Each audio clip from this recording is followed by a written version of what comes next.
We have a very special event here tonight that we planned quite a while ago. We wanted to get a little challenge match together to add a little promotion and add a little spice to our event.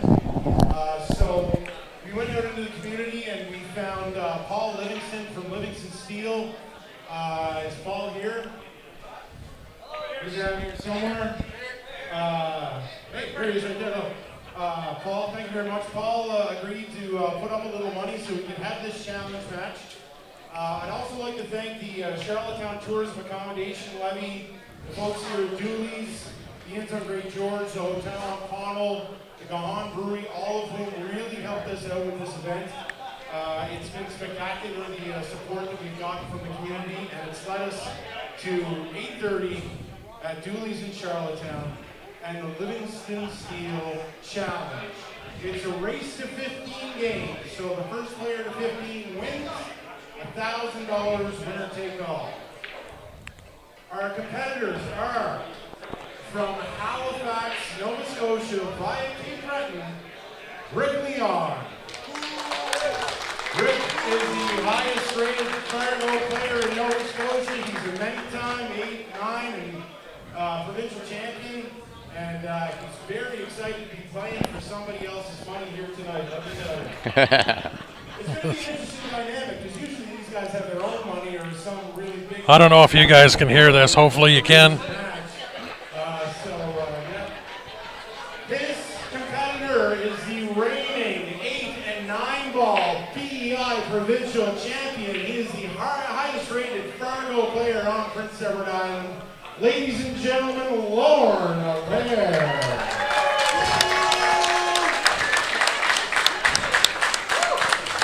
I want to give a big thanks to our friends Ryan and Ben and Grant, who's around here somewhere, Grant Zemp, who are here from Q Sports Live in Calgary. They're streaming the event around the world this weekend. It's awesome to have them here, and they have this match on the TV table going all around the world. They also have 50-50 tickets for sale, and they're raffling off a queue. See Grant for the tickets.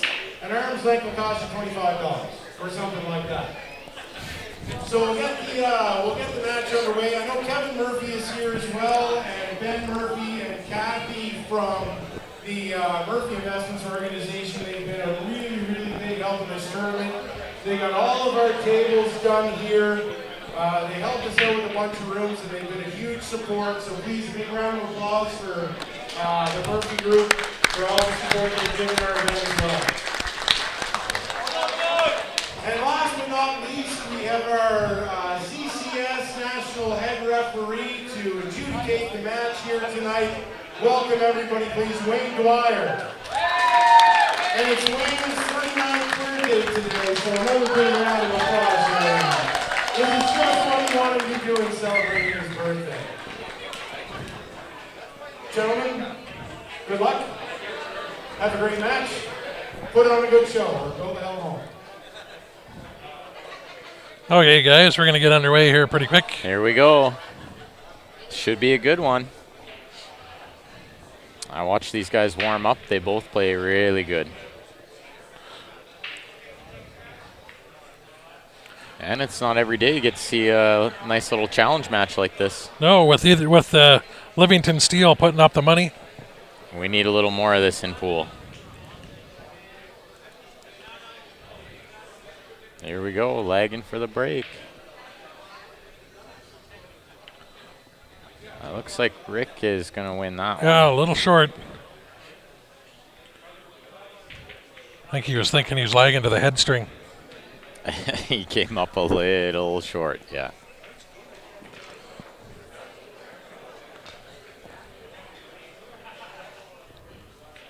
It looks like we're going to use the triangle because they got a ref racking. Mr. Wayne Dwyer. There's a magic rack above your head, Wayne. He saw it.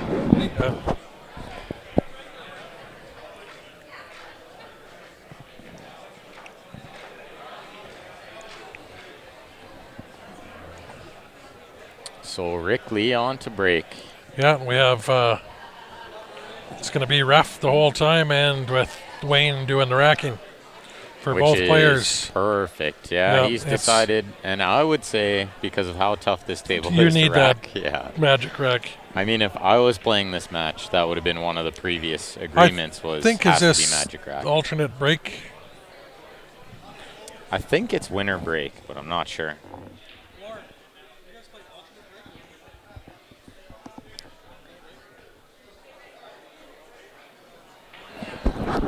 Yeah, it is winner It is breaks, winner guys. breaks. In a race to 15, that's fair. And good luck to both these players. Hopefully they take the opportunity to go back and watch this match after.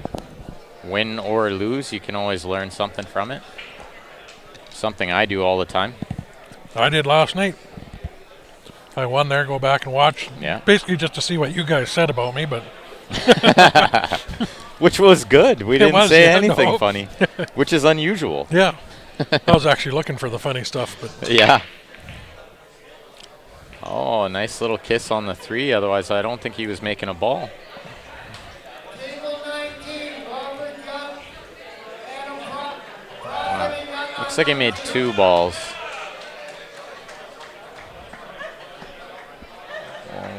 He doesn't have a great opening shot here. I don't think the 4 really goes. From that camera angle, I'm thinking you might be able to spin it in. depends on how close that 5 is. It's hard to. He's got to be able to hit that.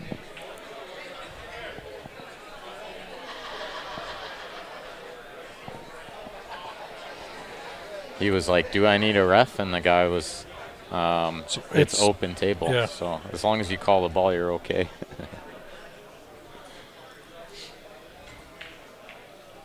Table 8, He had lots of room. Augustine and Chris Simon. Augustine and Simon on 8. Oh, good looking table. Really no problem here.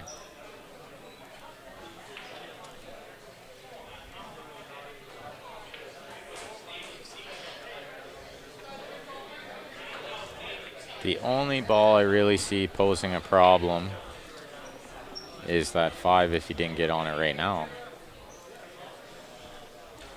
I think you can roll this in, cheat the pocket quite a bit, and shoot the 7 next.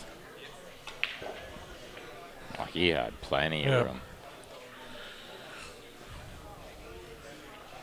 So 7, 2, 6, and he should be able to shoot the 8 in the bottom right. I think there's a little room there.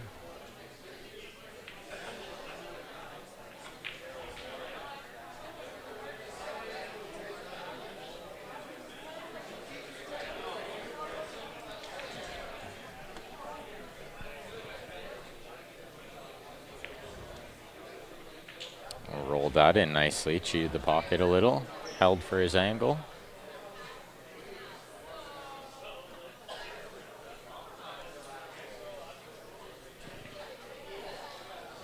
Just slide up a little. Don't slide too far. It's better to come short on this than go too far. We can go to that diamond. To the last diamond before the side.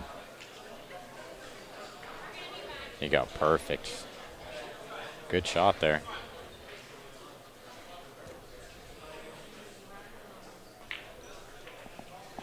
Good shot. Nice little out for Rick.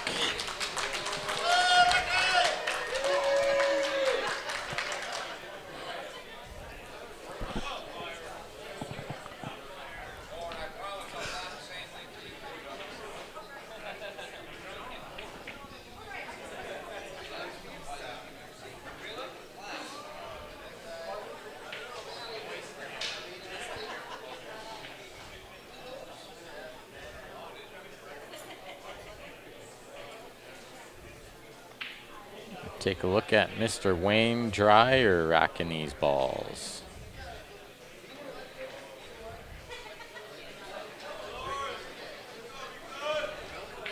I like the idea of the magic rack. Gotta have it for this table.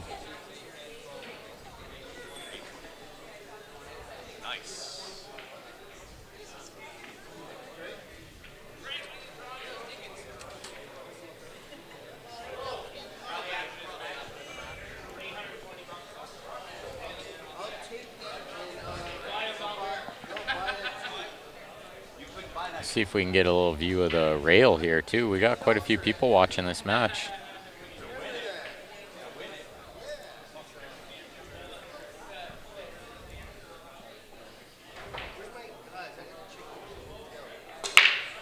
Good to see a nice show of support for these guys. Yeah.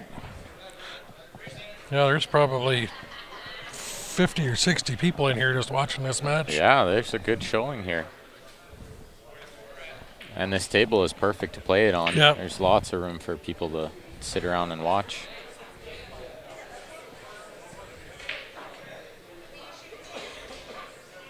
Should tell everybody to cheer. We'll put the camera on them. The crowd. They can do the wave in between there games. You go. Yeah. First stream, pool stream with the crowd doing the wave.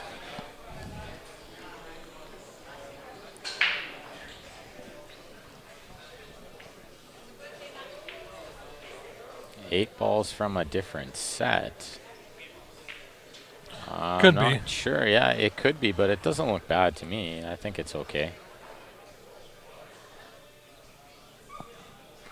See if he draws around with the, tries to go around the 5.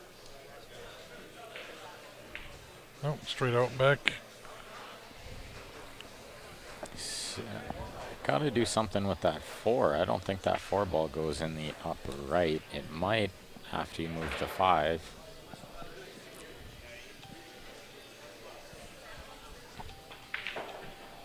On second look, maybe that if he saves the 2 and kind of hold the cue ball around the 2, he could shoot the 4 in the upper right.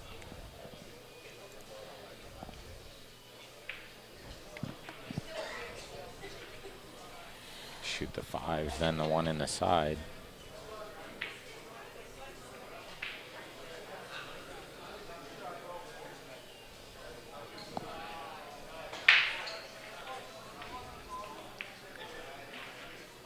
That's a nice angle to come down at.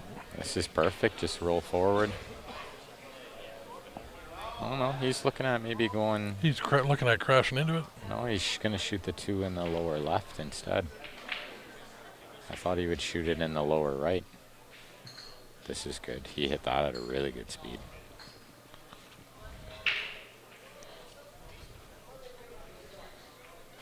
He's got the angle to roll into the 13. I'll use that as a stopper for the side or the corner. Yeah. Side or the corner. I think he'll end up shooting it in the side. It's playing almost as a stop shot.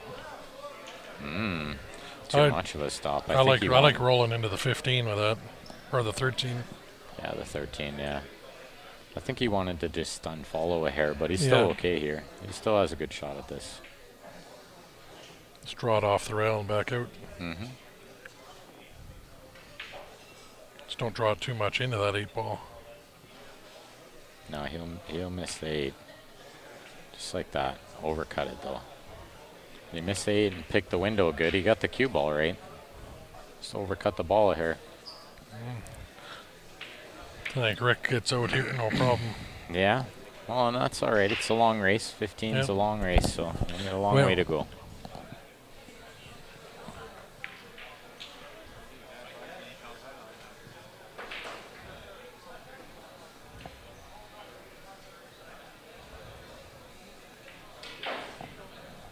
Pretty simple out from here. I think roll the 14 in, then play the 13.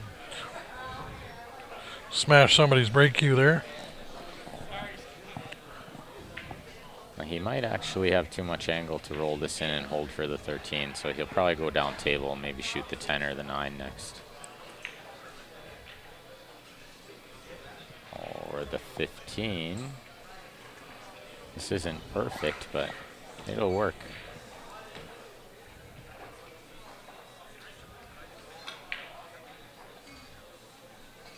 He hit that good.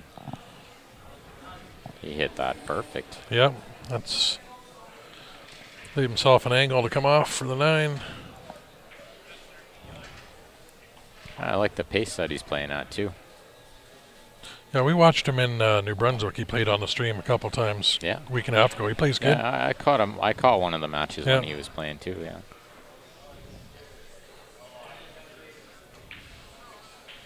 Ooh. He almost let that get away from him, but I think he's going to be perfect on the 11. Possibly the 13 first.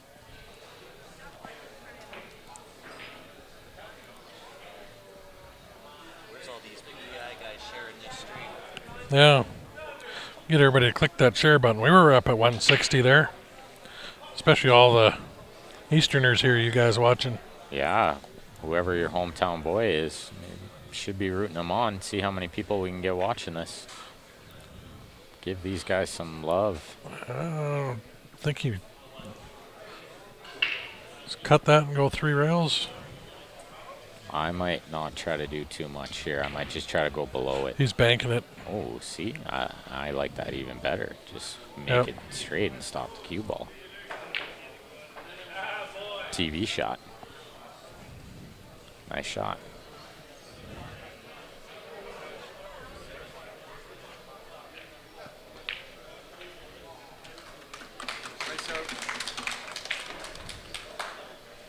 Real nice out by Rick there.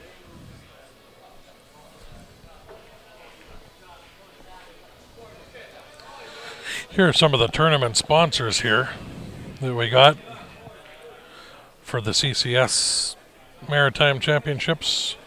Got a $31,000 prize fund for the tournament here. Thanks in part to all these guys. Yeah, look them up. Show them some love.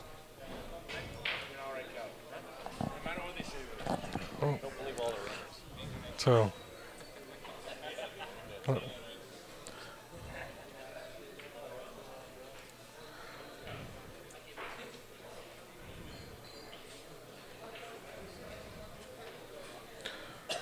you don't see this very often. We don't have a whole lot of tournaments where you got a ref rack and everything. This is a nice little change. I like this, yeah.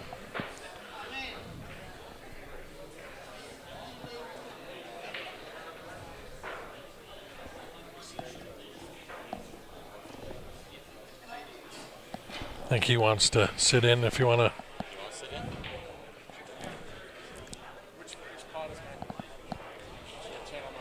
Two.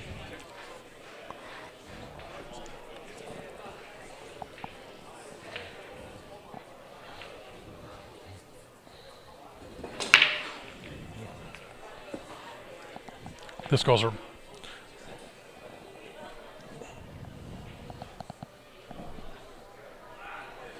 It's upside down, but that'll work if you want. It goes over your ears, behind your head.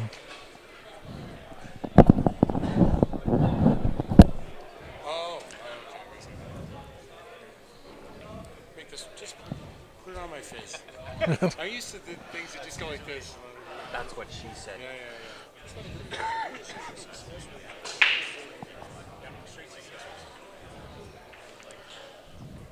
So it goes over and sort of around your head, that over your ears that way.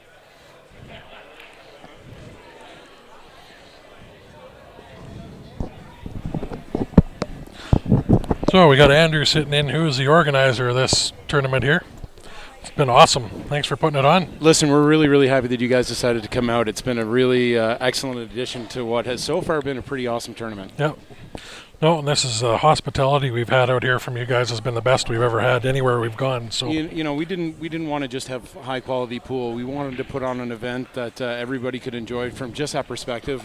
Good old fashioned island hospitality, and by the way things are going so far, everybody seems to be pretty happy. We just had a great big meal that the Department of Tourism put on for us here, and and now we have this awesome challenge match between the two best players in their respective provinces, and we're really, really excited about what we've been able to do at the weekend and what's going to happen here for the next couple of days. Yeah, even your the gift bags. All the players here got gift bags from you guys. Sure, yeah. No, you know what? We had incredible buy-in from the community for this tournament.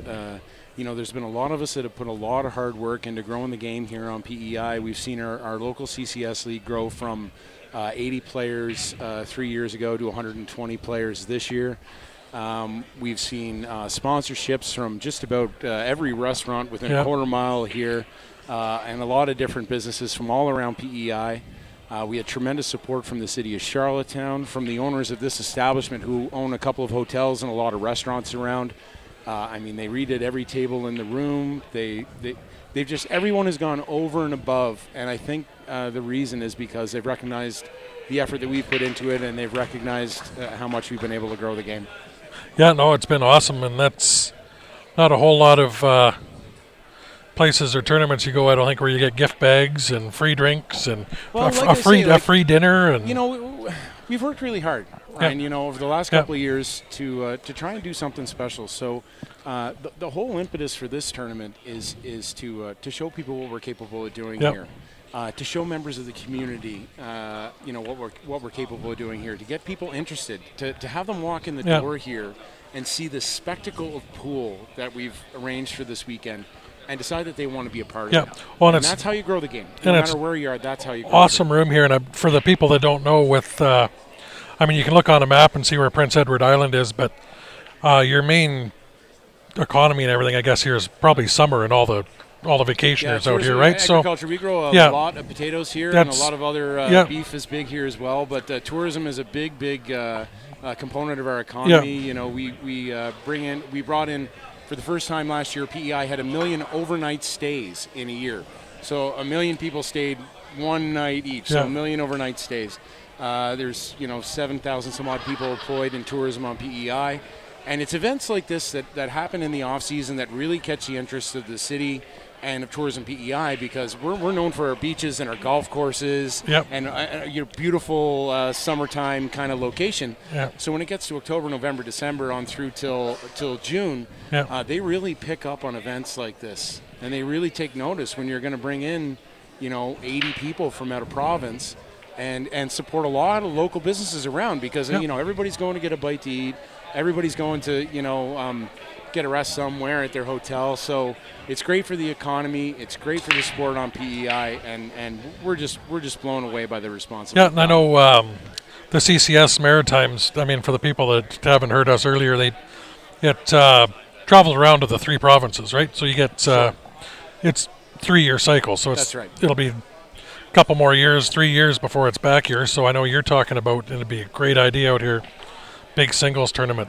Yeah, it's something like we have a lot of big plans, and we're maybe not on a 1-year plan, but maybe a 2-year plan where we get enough people in here from the community talking about it. We get a critical mass of money together, and you never know. In 2 years' time, we could have a major tournament out here.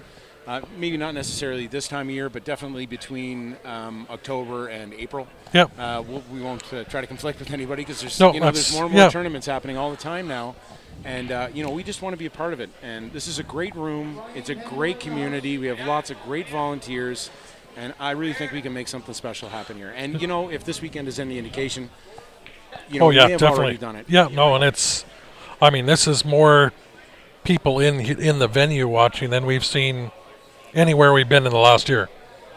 That's incredible, Ryan. You tell me stuff like that. Now, just for everybody listening out there, Ryan didn't tell me he was going to say this before. It's we're not enacting some kind of drama here. But when you say something like that, and I mean, you guys were just in Chicago, you were in Vegas, you were all over. To hear you tell me that's just exceptional. Listen, I mean, we've gone around the room and a couple times with our PTZ camera there, and like I said, you're looking here and you got 50 or 60 people around here watching this match and the other matches, and I mean, the room is packed. This is as busy as we've seen any pool room that we've been in.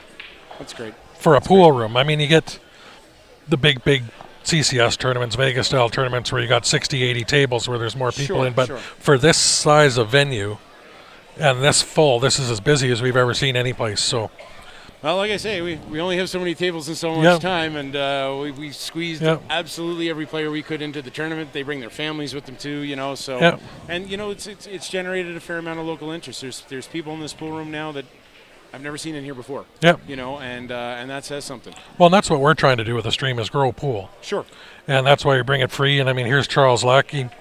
He's I don't know if you've ever watched any of his stuff online that he does. An amazing player too, right? Sure. So. Hi, Charles. I mean, thanks for tuning in, bud. Yeah, and I mean, that's what we want is get all these guys like Charles and everybody else, the pros and guys, to interact with all the fans, and everybody can comment along because we follow along. And Sure. has anybody got any questions for Andrew while he's sitting here? Yeah. Maybe about PEI or about the tournament, or anybody ever interested in out here? I know we got a lot of Easterners watching. The one challenge we probably have in all of the things that we're trying to do here is that PEI isn't necessarily the easiest place in the world to get to. You know, it's flying here, you got to stop at least in Toronto, maybe in Halifax if you're flying through from out west.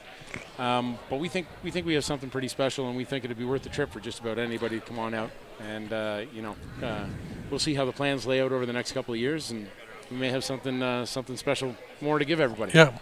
Well, I mean, it's always been on my bucket list to get down to the east here. This is the first time I've been down. It was great. You know, when we first talked to you and you said that you hadn't been west of Toronto before, we said, this is going to work out really well for these guys, and we really hope you've gotten a taste of that hospitality. Oh, definitely, for sure. And I mean, it's the 8 or 9 days we spent there in Moncton, and then coming over here with the extra time in between. It's awesome. Yeah. Why don't we get back to the match here for a There second? we go. I was challenged. We did an interview on Main Street, the local afternoon CBC program here the other day, and the host challenged me to do a quick pool commentary. We heard that. Cuff. Yeah. Yep. It's not the easiest thing to do when you don't have a table to look at, but let's get back to the action here. So hopefully we can get Lorne back in the match here. Do you know anything about either of these two players? Other than we saw Rick in Moncton, Lorne I haven't seen before. So yeah, so Lorne moved here from northern New Brunswick probably about, I want to say 17 or 18 years ago. He's always been one of the top players on the island and has really sharpened his focus in the last couple of years and has really emerged as probably our most dominant player. Now these two, you heard about TJ Martin's tournament last year in Halifax, the big one he had where Emanin was there and Johnny Mora, Alex Pagalayan, Imran Mahid and a few others. Lorne and Rick both got to the final 8A side and played each other, and it was 9-ball.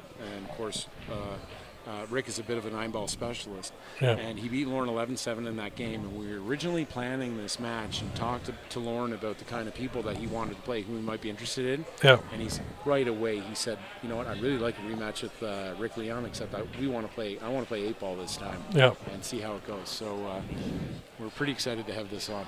Yeah. He's, I was going to say, got a slow roll this in. He hit that nice.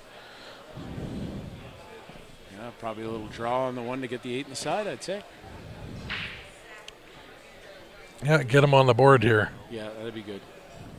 Lorne, this is a first for one. I mean, it's first for a lot of people around here, but a match with this much money on the table, with a crowd around to watch.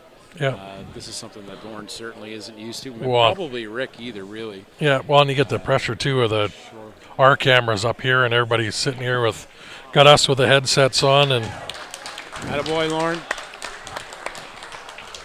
It adds pressure. I remember the first couple of times I ever played on the stream. I've always sat behind here, and just the pressure, and I'm like, so worried about it. But I know. I love it now because I actually play better. Is that right? On the your game comes up on the stream? Oh, yeah. Yeah, like I said, I wish the 2 matches I lost, I wish were on the stream table, because I guarantee I wouldn't have lost those 2. I for some reason I play better. I play better under the pressure. Well, and you're used to it too, right? Yeah. Because cameras are here all the time. Every event you go to, you have the cameras in front. Oh, yeah. But this is a huge first for everybody here. So it's well, and it's different. You never know how the players are going to react. No, and I mean everybody online watching too. It's a lot different 8-ball on a 9-foot table. You don't see that a whole lot. Too, right? So it's well, that's all we have here. We're kind of hard up for pool rooms in Charlottetown. We have this room with 24.5 by 9 tables, all Pallison tables, which is a company I think that's owned by Dooley's. They manufacture tables, and other than that, in Charlottetown, the next biggest room has 3 Valley 3.5 by 7s in it. Yeah. That's about as much as we got. And more of a bar then, right? So yeah, absolutely. But hey, we keep going like this. Maybe somebody will decide there's enough room for another room in Charlottetown, right? Well, anyway, I mean, listen, I got to get back to do a couple things. Thank you again. Thanks for sitting in. Coming out. Oh, and the hospitality has been great. Back here to Ben. Can't wait to watch that kid play. Yeah. Tomorrow. We got the A division, which are these guys' caliber we're watching right now. Yep, and they start 9 o'clock tomorrow morning. With a couple of preliminary, we have 21, I think, in the division, so we'll play 3 or 4 matches to start, Yep. and then get right into the thick of things tomorrow. It's going to be a fantastic day here in Awesome. Charlottetown, let Yep. me tell you. So everybody can tune back in, but let's share the stream here. Watch these guys play. We're going to 15. Thanks, Andrew, for sitting 15, in. alternate break. Winner Yep. take all $1,000. Thanks, Ryan. Thanks.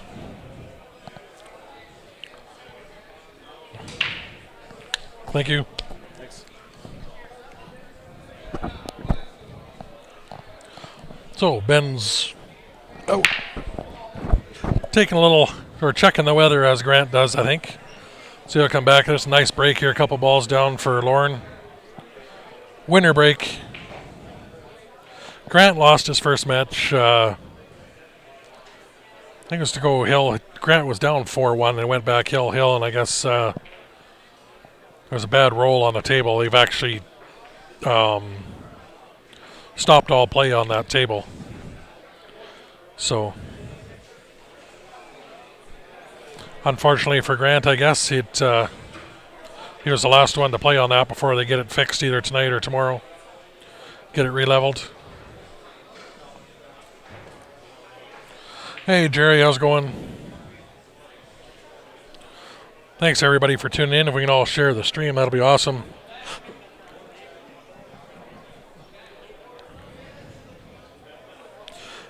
Donna, if you're still on there, Ben's doing good. TJ lost his first match. Ben starts playing tomorrow, like A division, like you heard Andrew there.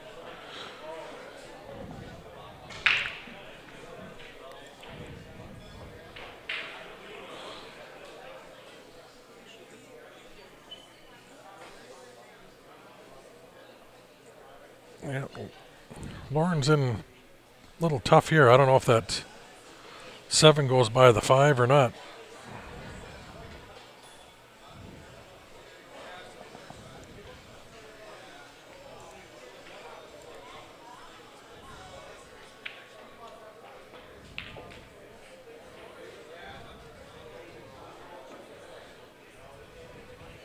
Now, going through here, he's got to avoid that 9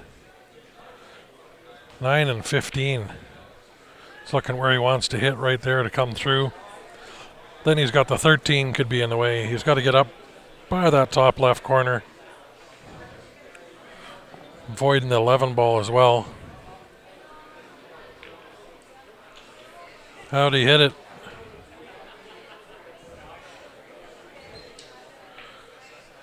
As long as he can see that 5, he's sitting pretty good.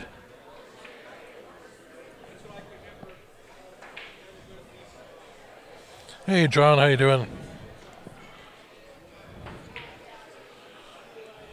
Gave himself a nice angle here to come by. Again, 1 rail down, play that 8 ball in this bottom right corner.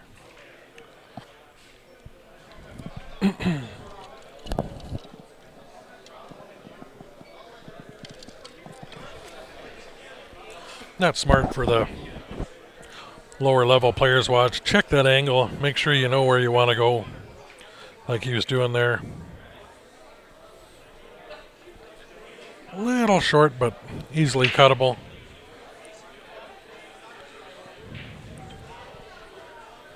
Just that 10 ball's a little bit in the way, trying to stretch over top.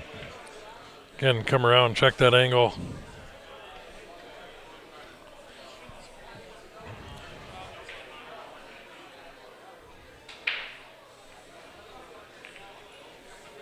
Overcut it.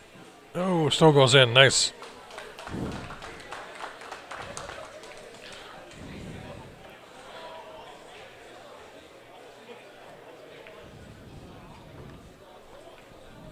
Hey Todd, how you doing?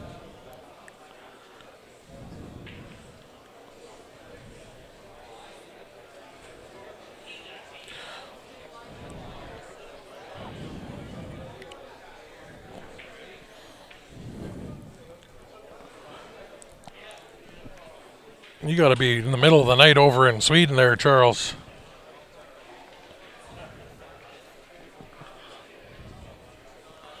We'll be starting. We're going to have the A division guys, which are Rick and Lauren's caliber here, starting tomorrow morning. That's when Ben will be playing at 9. Both 9, Ben and Grant play tomorrow morning, 9 o'clock. And for a couple guys that Grant for sure that hates morning pool. Ben's not a big fan of it, but like he said, his opponent's got to play at 9 a.m. as well, so.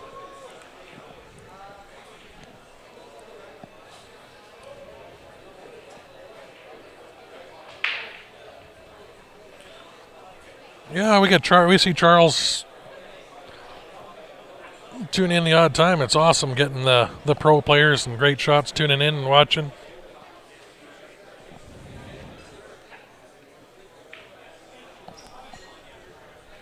And everybody online, if you haven't seen Charles' videos online, look him up on Facebook. Just amazing some of the trick shots he does.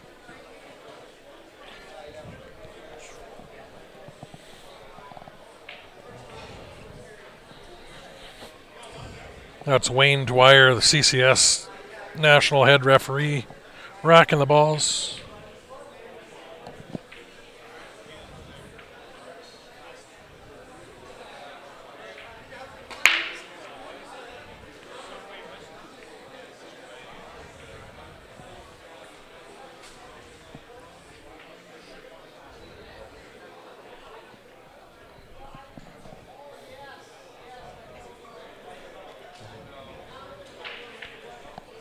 Worth $1 billion. Well, if you win that, please share. We just bought our lottery ticket here is worth main prize is $60 million with 51 $1 million draws for the Lotto Max tonight. Here we got our ticket and that. Even $1 million would be nice.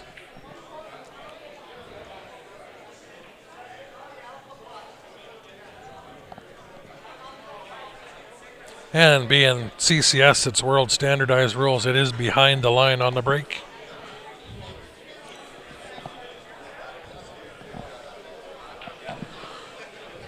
I'll sit in for a bit.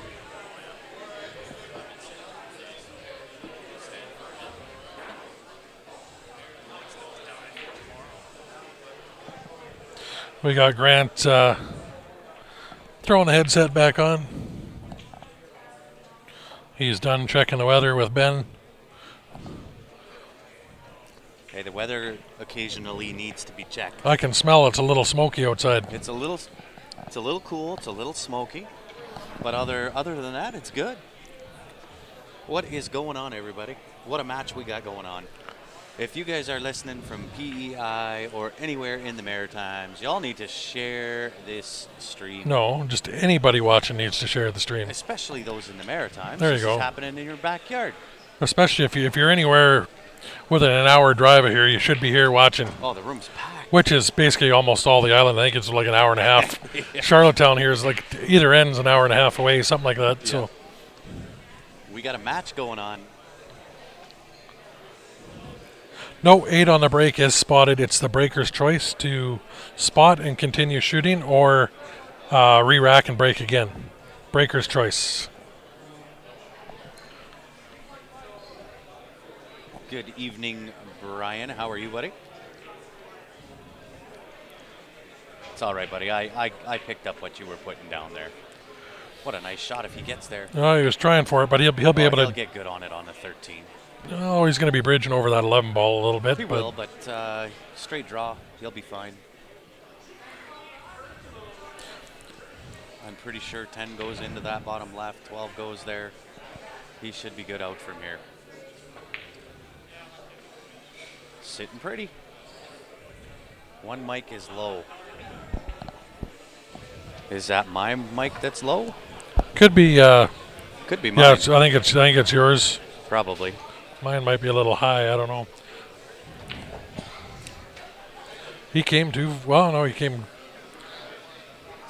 Oh, he got a little, straight maybe a on little that 12 straight. ball. Little straight, I think. It's close. Dave, what is going on? Thanks for tuning in, everybody. Oh, yeah, a nice We angle on appreciate you that. tuning in. We got the money match going on. And it was Livingston Steel, if you saw on the stream key there, put up the money for this. So it's not either one of these guys' money. That's the bonus. Yeah, they're just free stroking, free wheeling it. But they both obviously they want to perform, right? It's provincial rivalry. They both want to perform for their respective Even province. there, it's $1,000. Forget And- everything else. Yeah, and it's $1,000. Let's not forget that. And here, like we had up earlier, these are the tournament sponsors here for the CCS Maritimes. These are all the businesses within, like you heard Andrew say, within about 4 or 5 blocks of the venue here, put up some money, including the city of Charlottetown here. The tourism PEI. And thanks to all of them. Job well done. Like you heard with when Andrew was here, there's Grant will agree. This is the busiest room we've been in for spectators watching this. 100%. Anywhere we've been. You know what? I got to tell you, the hospitality here in the East Coast has been phenomenal. Well, here Started you go. over in Moncton. Now we're over in PEI. The hospitality's been great. And I'll tell you what, you guys know how to support a room. Yeah. Take a look around here, guys. For anybody and everybody else that has a pool room, this is what it needs to look like, guys. Look at the support in the room. Yeah. And you don't see there's guys lined up along this wall here too, watching all the way around. Job well done, locals. Let's make Way to everybody, be. make all the fans famous. Absolutely. And I Head believe referee for CCS is doing the racking. Ready to go. With the break, here we are. Oh, I didn't even have it over there. We're touring around the room without showing everybody. What? I think so. Yeah. Yeah, you were. Okay. Let's do it quick.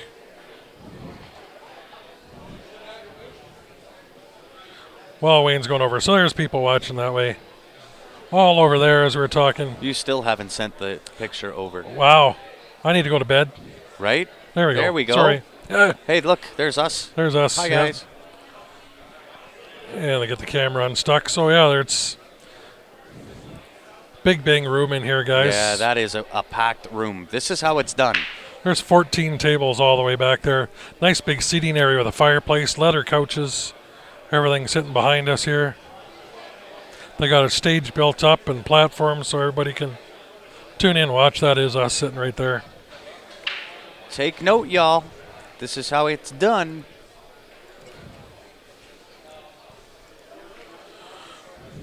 Hey, only one of us gets to be called the rookie. I have no controls. Ryan's got the mouse and the camera controls. I'm the rookie who crashed the system as soon as It wasn't me either. Yeah.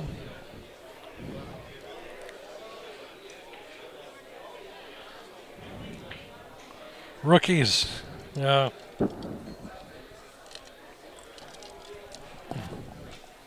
I think it's the 12th or 14th night in a row with only about 3 or 4 hours sleep that's starting to catch up.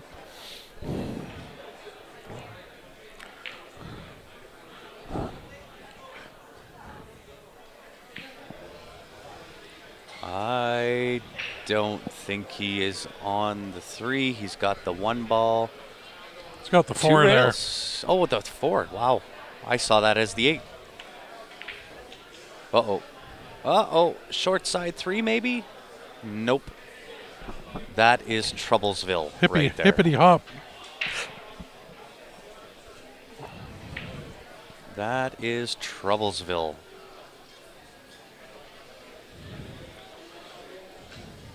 See him jump it right into your living room. Indeed.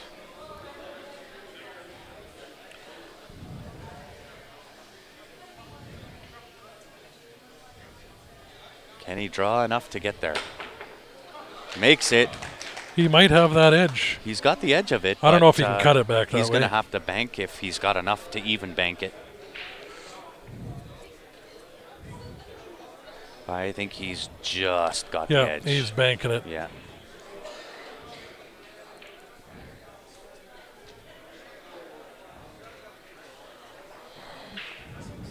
And guys, once again, and as always, help us out. Share that stream. Invite your friends, your families, even your enemies. We'll entertain anybody. What a shot. No. Thought he had that. Doesn't even really block a pocket. Nope. He left it all. It is all there. Carve it 1,000 miles an hour. I don't even think if you took the shellac off the ball on that 3-ball, you could make that in the corner.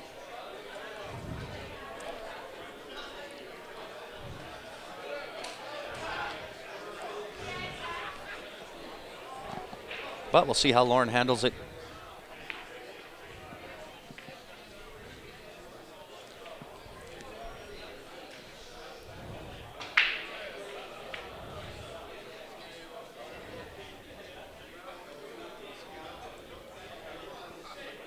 Ball, 10 ball. Oh, Drew's for the 11. That will also work.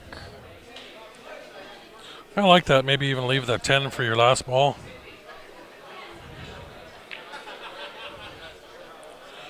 Didn't get there. No, he'll have to take it now, I think. He'll have to take the 10. Which is still fine. You can still shape the 8 off the 13 ball. Yeah. Right, just a little punchy shot here. Slide over a little bit. 9 to the top left, 15 to the top left. Roll up, leave yourself angle on the 13 to the top right, and come around 2 rails down where the right-hand side pocket is. Can we say hi to Adam Hobart?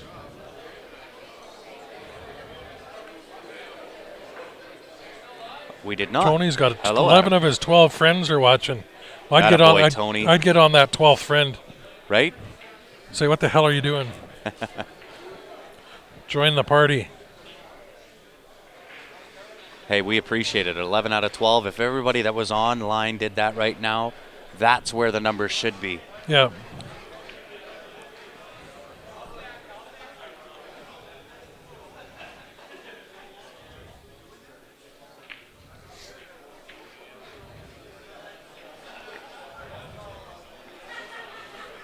This is tough. It is. I don't think the 8 passes the 3 down here. No, but I mean, even to shape off of... even to shape off the 15 is yeah. tough. Like, do you slow roll this, play it in the 5, but then you're...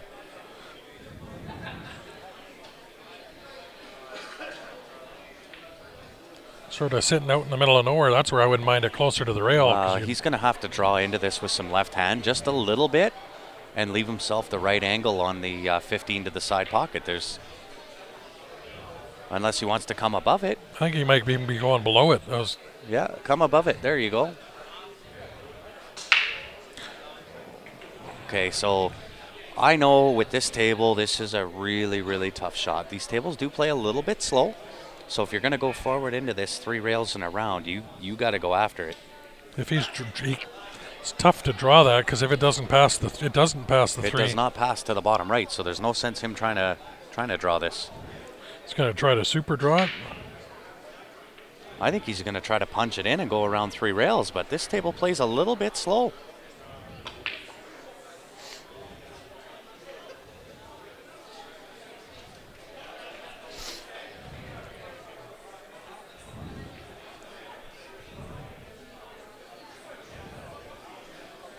So those are the type of shots you need to have a short memory with.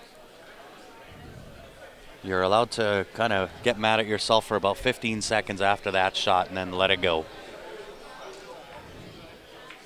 Uh-oh. That is the trouble with big side pockets. They're not only big for the object ball, they are big for the cue ball. Yeah.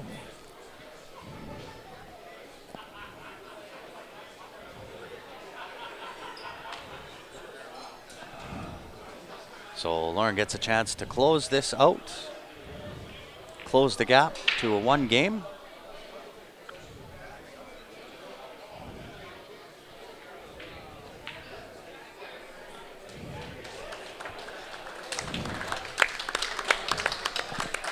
All right, guys, so those that are just tuning in, welcome to the live stream. We have a money match going on. These guys, Rick and Lorne, racing to 15, $4,000.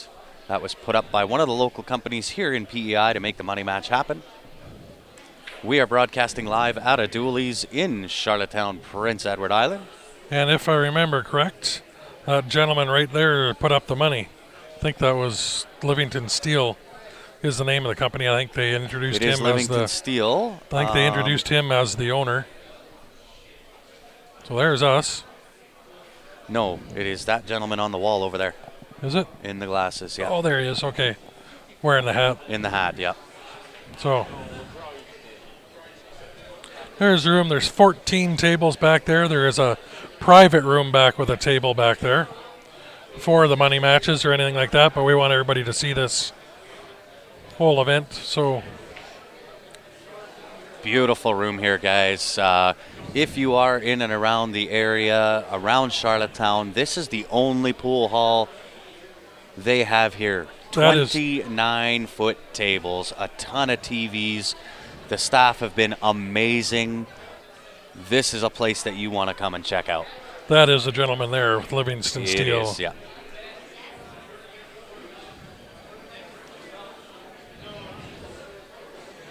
So we have a match going on here, guys. We're ready to rack him, crack him. He's ready to rip it and grip it and rip it.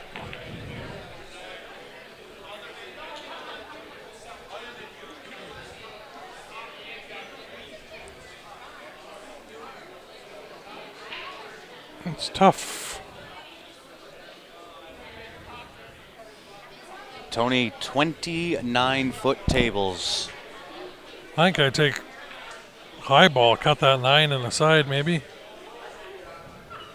I think you're right because of where the 3 and the 7 Yeah, are. I was gonna say- Everything else goes. On that 3 ball, the 10's covering that pocket. So Well, everything goes with high Yeah. ball, including the 8. Nice little control shot here. Nice shot. if he's got the angle, he can come down for that 11, 12 right now. Well, I'd go, actually, he's not even looking at it. I would play the 14 ball right now. I'm going to play the 14, rub into the 15, carry forward, and that leaves me 15 to the right-hand pocket. That takes care of my mess up there. Because these always go. They always go. I think he's going my route. He is, for sure. Yeah. There's no, I guess, real right or wrong way to play. It's whatever works You for know you. what? It's and if shooter's you choice. if you get out, that worked for you. Yeah. But I'm saying I don't think he even looked up there. Yeah. He had the perfect angle to pot the 14, nudge the 15, and still be on the right side of 15 to shoot that into the right hand. Yeah.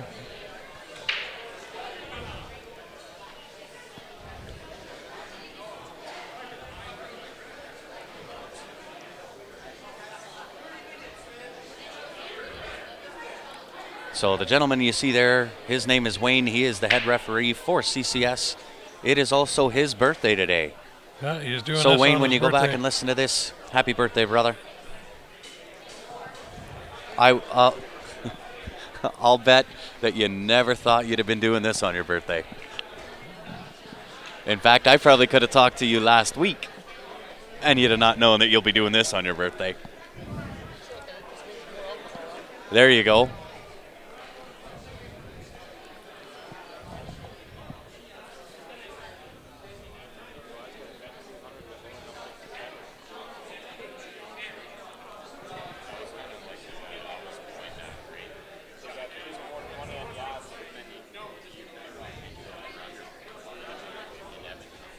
This is why I would have taken that 14-15 right off the hop, Yeah. right? Because now you got to play shape on the 8 ball off the 15. Oh no. I think I still leave the 10. I play this bottom right hard and draw out for the 15, 14 up there. But then you're hoping to get perfect. Yeah. That's why I leave the 10 as a free ball down here. Safety ball. Now he's Tony, tell Ben to stop playing with his phone behind you. I feel like we're being spied on, yeah. Who's looking at their phone? right? Who's typing on their phone? Rick, what's going on, mister? Ben's watching another stream on his phone. Oh, there you go. See, he had a better angle the last time that he could have got on this shot. Yeah. I think I take that 15 first right here. Draw it. off the 7 a little bit. Leave yourself the angle to play 14.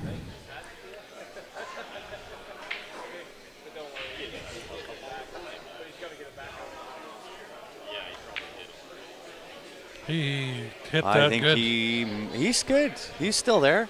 Oh, yeah. He's still there. It just makes the 8 really tough. He drew it straight back again. He drew that good.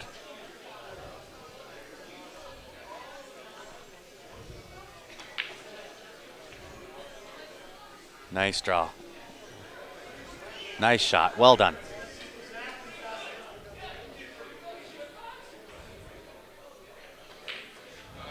Very nice run. Even a golf clap for him. Yep. We have a match, guys. That guy plays a little bit of jam up. Speaking of jam up, that was a nice little segue, wasn't it? Speaking of jam up, guys, we have a new partnership with Jam Up Apparel.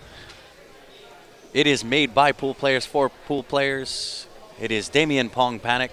He is a pool player himself that owns that company. With that partnership, we have the ability to give you 15% off on any of the Jam Up apparel. And with that new partnership, you can also order Q Sports Live gear on Jam Up Apparel. It is a limited code to get the 15% off. I do believe we have roughly 24 of those codes left. If you would like that code, send us a message on the page. We will respond in kind with what that code is.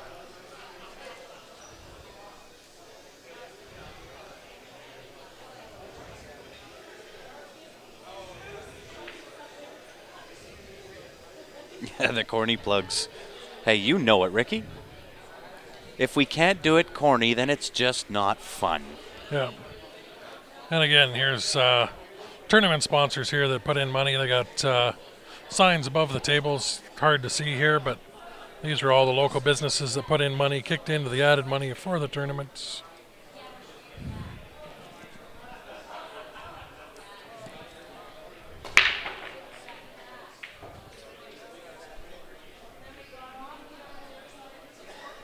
Dry break.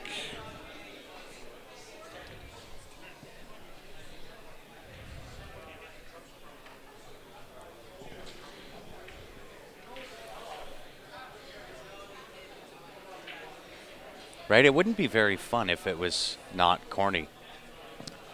Well, I think I like low ball better here, but it's not a real easy starter. I don't know if the 5 pass. Oh, 5 pass is the one. If he wants low ball. The only trouble is that 3. But you can break it out with the 2 ball, so I think you're right. I think I like the 5.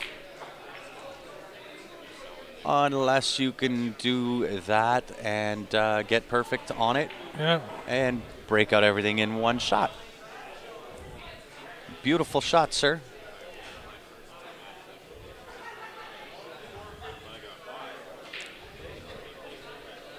Now the question is, will the magic rack affect? It's not touching anything. He could pull it out there now if he wanted. That's going to be tougher.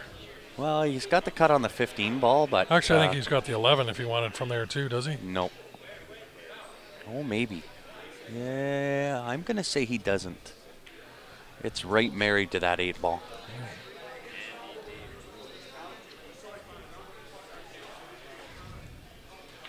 Yeah, we'll get back to you guys. We won't leave you hanging.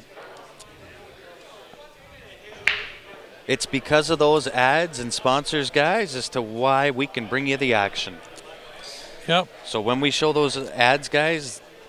It's during the rack anyway. You really want to watch them rack the table?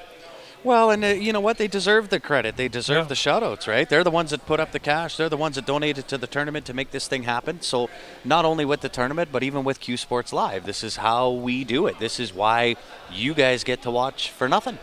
This is part of why we do it. Yep. And we're looking for advertisers because the way it's going now, it's going to be hard to keep going for very long with what we're making at the time. But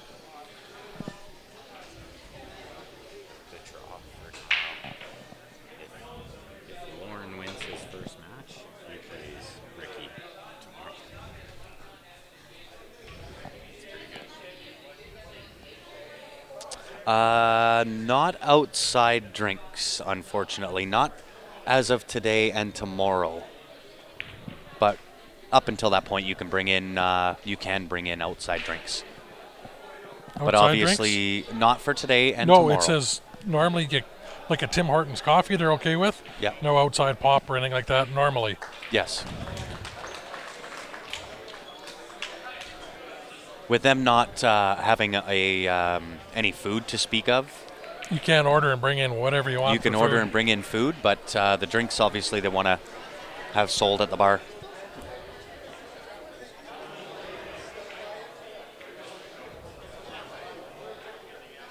Hey guys, no problem. I'm just making my point. Don't take it personally. We're just pointing it out. So when we do show those ads, guys, the best thing that you can do if you want to help us grow the game, best thing that you guys can do, go on to all of their social media pages, whether it's Facebook, Instagram, YouTube, Website, wherever it yeah. is. Send them a note, send them a message. Say, hey, I saw you guys on Q Sports Live. That's going to give us the ability to go bigger places. And the bigger we get, the better it gets, the more fun it gets. This is why we're doing it. We're here for the game. We want this game to grow. Also, you want to help us out if you know any companies that want to advertise. You got any buddies with companies we can promote on here? Yeah, you bet. Send us a message on our inbox or email. That's how we're going to keep traveling around and bringing these. We need advertising. That's part of what makes the world go round. Especially, And in this world, it's the Q Sports Live world. yeah.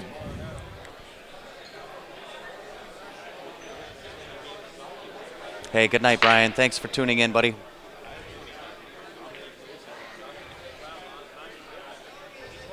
Wow. Wow. Absolutely crushed that break and doesn't make a ball. That is as wide open as it gets. Not a ball hindered by anything. Everything has a home. It is wide open.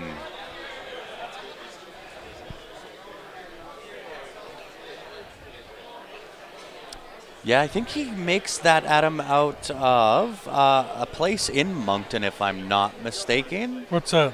Rick's shirt. Yeah, I'm not sure. Precision.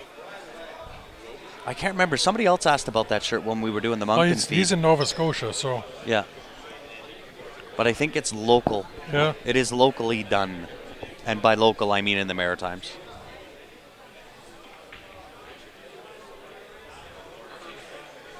I like low ball, but he's not liking his starting.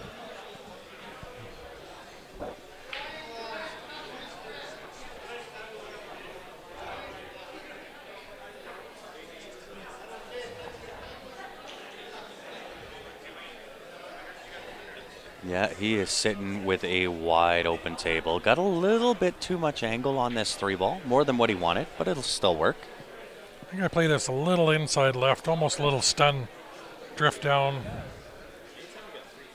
Well, he's more or less got to play shape the 6 here. Yeah, that's what I'm Either saying. the 6 yeah. or the 4. No. Justin Grant, Ryan Grant. Congrats, boys. It's, you know what, honestly, it's the most that I've ever heard my name in a single tournament. Same with me. There's like 6 Ryans playing Okay, in this so tournament too. guys, listen, we have Ryan on the mic. I'm on the mic. My name is Grant. Yep. There is also a Ryan Grant here. And there's 5 or 6 Ryans in the tournament. And I think 3 different Grants, Yeah. whether it's first or last name. So for myself, who is not used to hearing my own name, or people that have my name, because it's an old school type of name. Thanks, Conway. Well, there is 4 or 5 guys in here with the last name Gallant, which Yeah. sounds like Grant when Yes. he's saying it. So yeah, it's. Although I don't even have to pay attention to any Ryans on the mic anymore because I'm out of the tournament. So You're on the see you later side. see, I'm on the seaside. Yes. I'm on the streaming side till Sunday.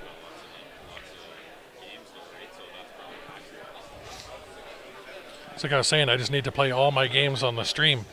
Right? I always play good when I'm on the stream table. Yes.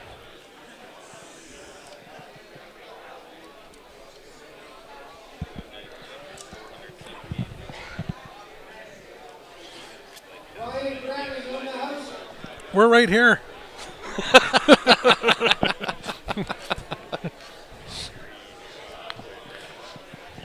I want to yell that out one time. Yeah. Tricky little finish here. Wide open table, but it's a tricky little finish. I don't know if that 6 goes clean by the 9 ball into the bottom left, but it's a tricky little finish. He's sitting fairly straight on the 2 ball.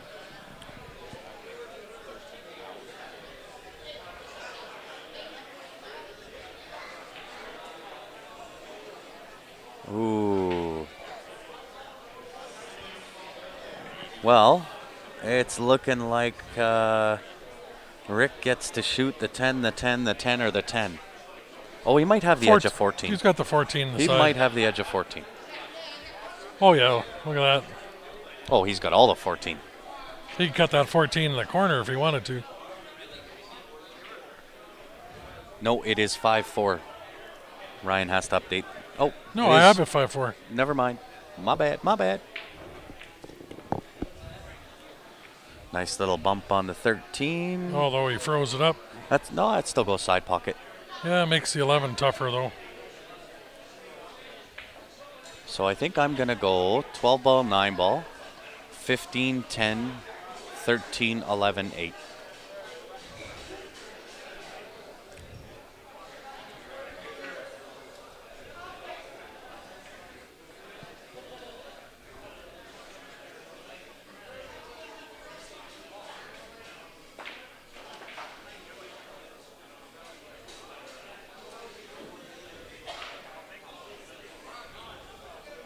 Well, that has now changed things with that amount of draw that he got on that. He's still got the 9, but He does have the 9, but what do you shape after that? You're straight in on the 9 ball. You don't want to stop that shot and try to cut on a 15. Got to take the 11.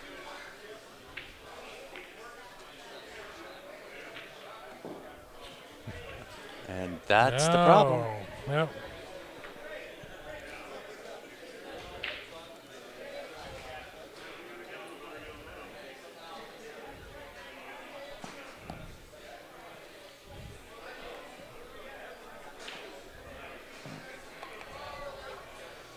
So Rick just says safety. Probably going to leave it somewhere down behind 9 ball if he can get there.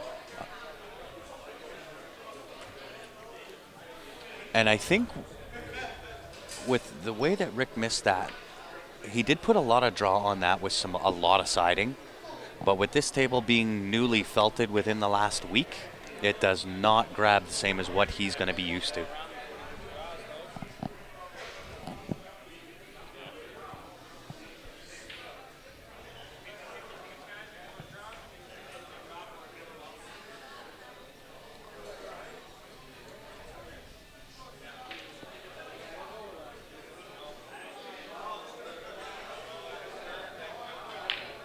Spears it in.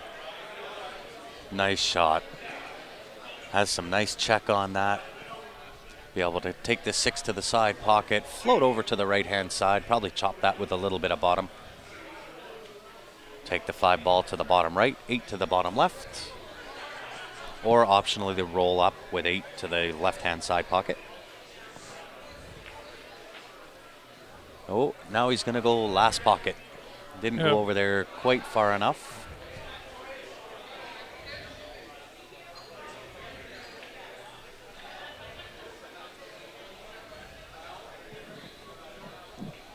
Hampered a little bit by that 13 ball. He's got a really long bridge, so that 13 is not in an ideal spot for him. Plays it nice.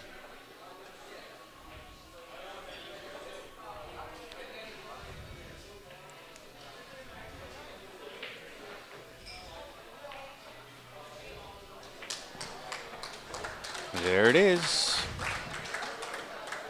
It is a race to 15. So they are playing a $1,000 set. This is the best of PEI and the best of, where's Rick from? Nova Scotia. Nova Scotia. There They're taking a quick little break. Yeah. I think they have breaks scheduled every milestone of 5.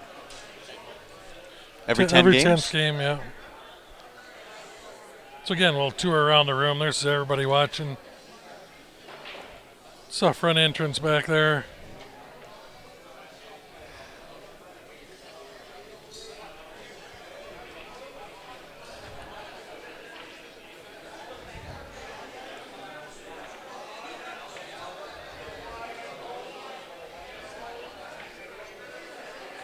And I think while they're taking a break, guys, I'm going to run out and check the weather, make sure it's still just slightly breezy and cool outside. Yeah. I'll leave you with Mr. Epp here. I'll be back in a few.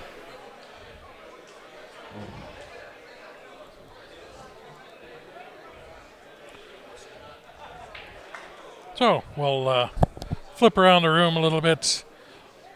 They'll be back in a couple minutes here. There's Ben and myself and Grant getting ready to go to check the weather. We do have, if anybody's interested, at all the tournaments are going to now. If Grant gets out of the way. Those little banners that we can get player signatures, stuff like that on. It's got all of our signatures on them. They are $45 shipped. $40 in the room. Great little souvenir. You can get the players' signatures and stuff. We're going to have a bunch down at the Tornado Open. See if we can get all the pros to sign a bunch of those for us.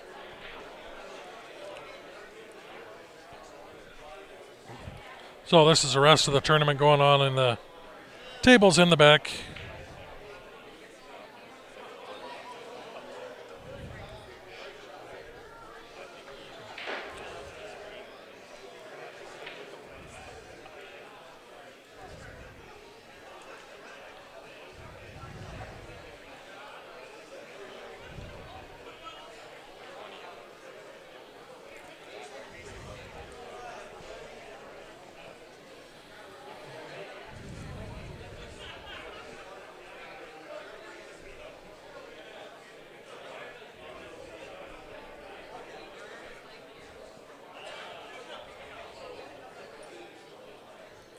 Thanks, Joe.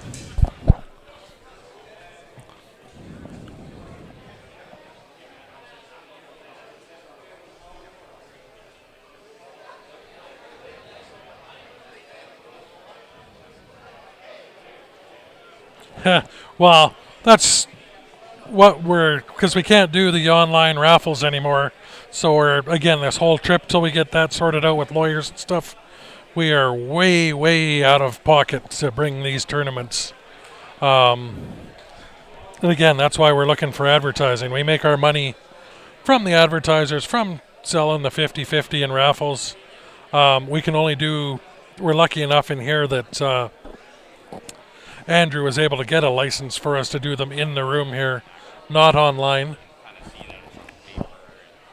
But with what we got coming forward, it is going to be like a Q giveaway, more of a contest, where we are putting together coupon books with our advertisers, Q makers, Bob Danielson, Prevail, Nick's Q Maintenance, some of the venues, stuff like that, where you, for $20 you buy this coupon book, you get discounts at a bunch of different places, and with that $20 you do get a entry into the free Q giveaway.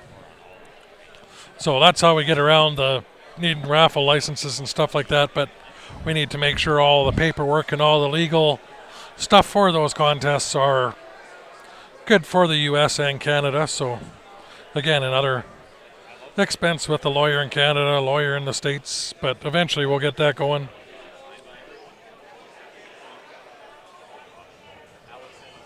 How'd they get this point? Again, Rick's the top player in Nova Scotia.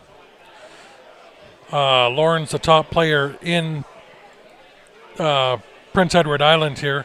They played each other last year. They came up against each other in the Atlantic 9-ball championships in Halifax, where they had Shane Van Boning, Mika Immonen, John Mora, a bunch of the pros playing. These guys made it to the final 8, where they ran into each other, and Rick beat Lorne in 9-ball, where Rick is a 9-ball specialist. Lorne likes 8-ball, so this is sort of a rematch where Livingston Steel put up the $1,000 for them to play. So that's where we're going, and we're looking in the A division. These guys are playing singles in the A division. If Lorne wins his first match tomorrow, he comes up against Rick, so these guys could be playing tomorrow again in the tournament, which is only a race to 6. So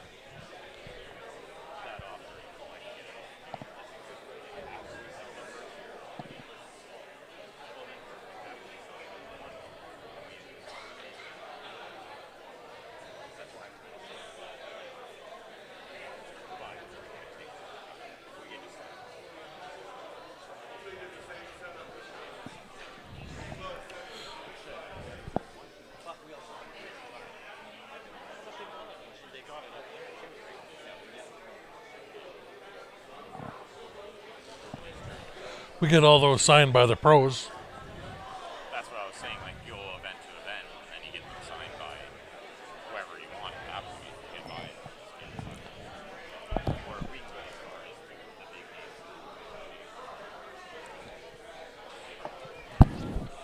I think those were easily. So we got Lorne back. We're just waiting for Rick to get back inside.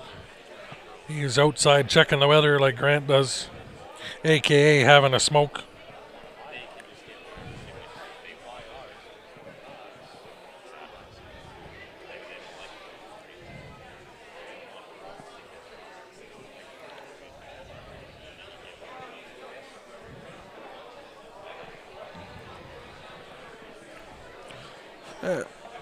And we're back.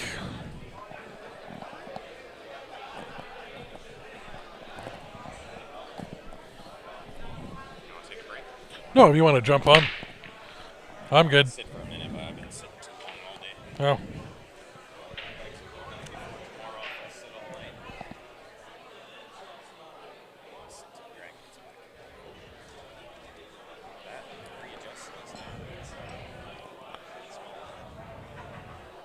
He's just got to wear it properly. Got Ben jumping back in for a little bit. What's up, guys? It's been a good match. I've been watching from the sidelines.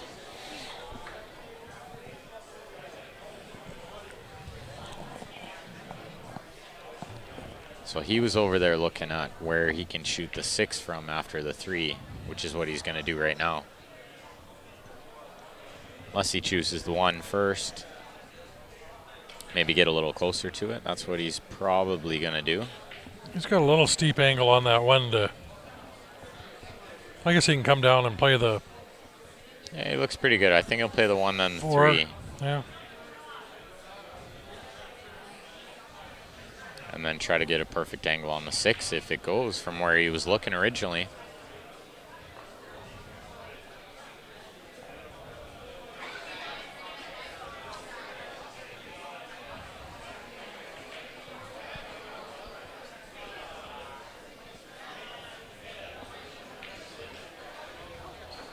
Ooh, tried to move that ball out. He's got it in the corner. It's With a the little 4 tight, up. but he can spin it in if nothing else. A little bit of left siding. You gotta watch the rubs here, though. Should get a shot on the 7. 2 ball goes up into the left corner. And that top left, too, yeah. Definitely does. I got a good angle on that. It's a tougher shot than the 4, but he has an option here.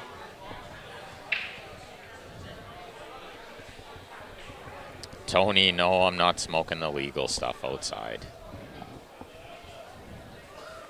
Just because it's legal Cigarettes. doesn't mean we all smoke it. I checked the weather a couple times today, though. It's not bad. It's nicer today than it was yesterday and the day before that. It's been chilly out. Tonight's not too bad. There's no wind.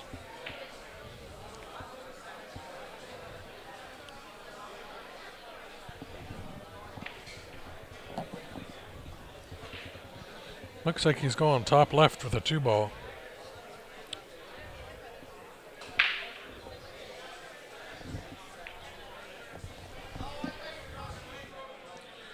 Only good thing there is he tied up that stripe.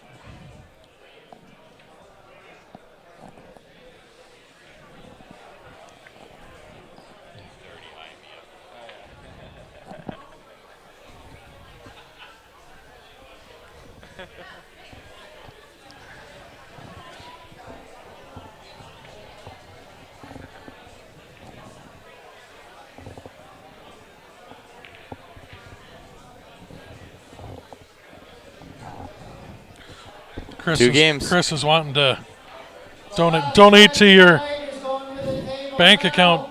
If he's going to give me 2 games, I'll take it.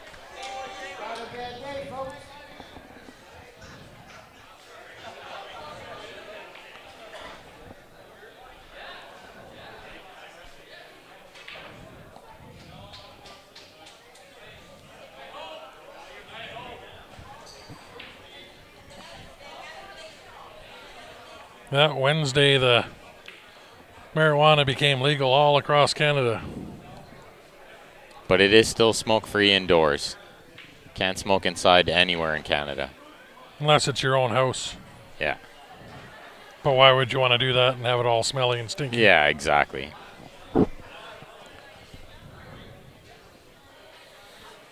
Even then, if you own a condo, a lot of condos and apartments you own don't allow you to smoke inside either. Yeah, you'd have to have a... It's against the bylaws. It's good, though. He's going to nip this and try to hide behind it. I like that idea. Oh, hide behind the 10. Even better shot. It's left him a steep cut on the 3 into the side. Yeah. Is tough.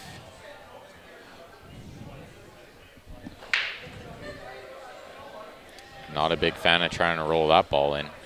I don't know what else you can do here. Try to tie up another one, maybe. Nah, you got to go for it. Because the 15 still doesn't go by the 6, I'm pretty sure. Yeah, you roll this one in. You never know. Sometimes you make these.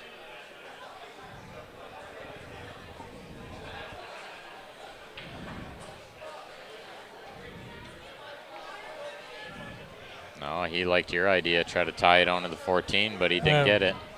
Well, this still frozen in tough there. That's going to be tough to go anywhere with that. Oh, the 10 and the 11 is not in a bad spot to try to do that. He's going to use the 10 and go 1 rail into the 4 and break it out. The problem is when he does that, what's he getting a shot on? He's got to hit half of the 4. Hope he gets a shot on the 15 or the 14.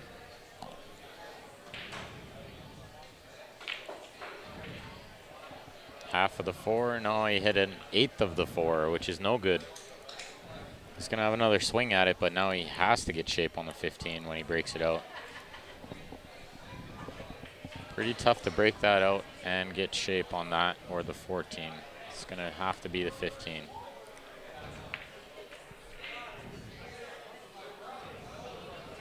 He hit it good, but he got the worst of it.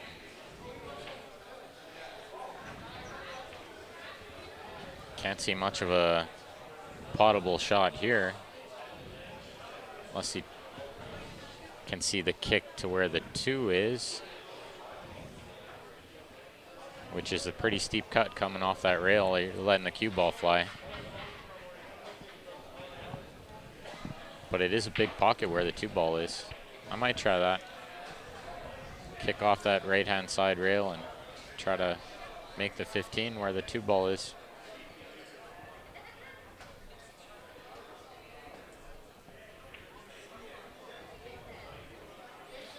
Call in the corner. That's the shot.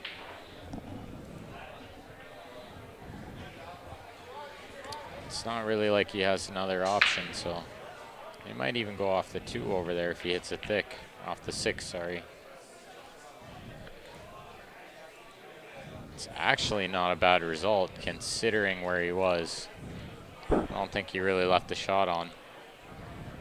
Lorne's going to have to play a safe here, I believe.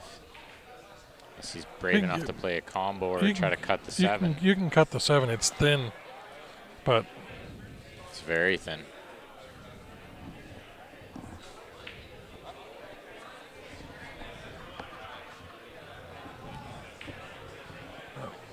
unless you just thin the 7 up, tie up the 15, you got the 3 to break it out.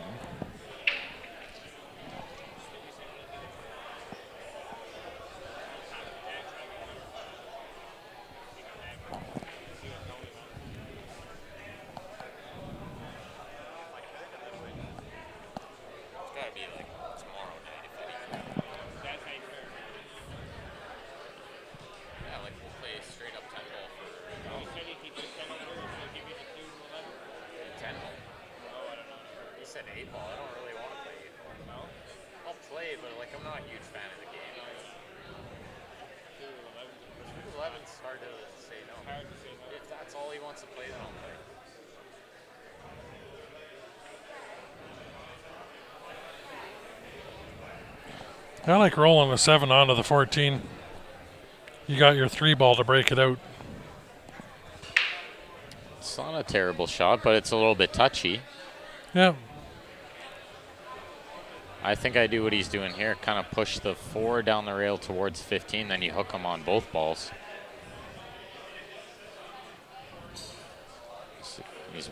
Yeah, something like this. That's a really good shot.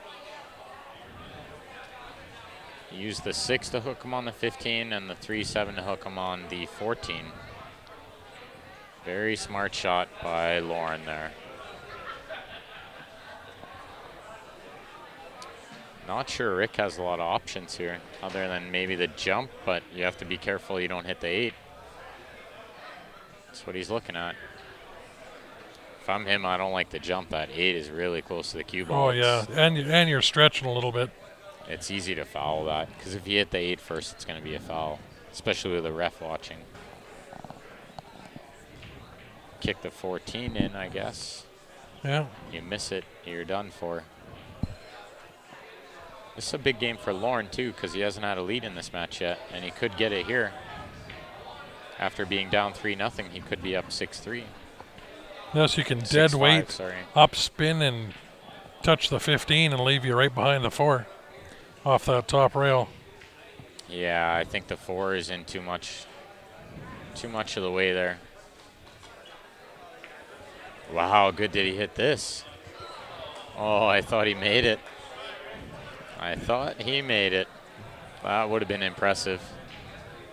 And he had shape if he made it. That was a good effort in my books. All right, let's see if Lorne can get his first lead of the match.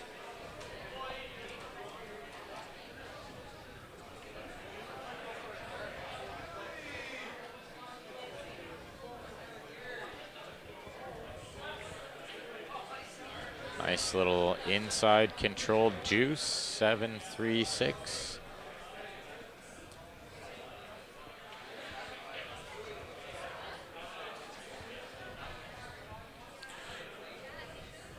Let's draw this back just a touch, leave the angle to Just play a the hair off the angle. rail for the 3. Yeah, or a little inside, yeah. And this is fine, just draw back. 6 in the side.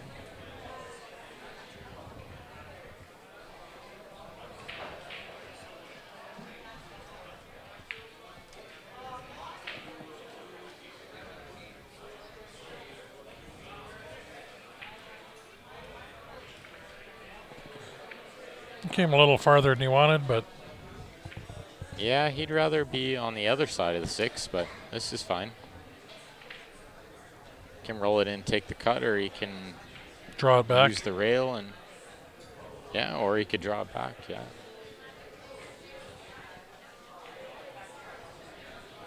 I like what he did there. You don't need to do too much. Pockets are big.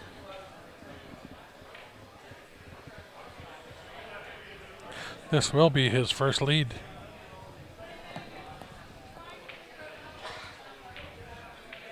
Yeah. Almost cursed him.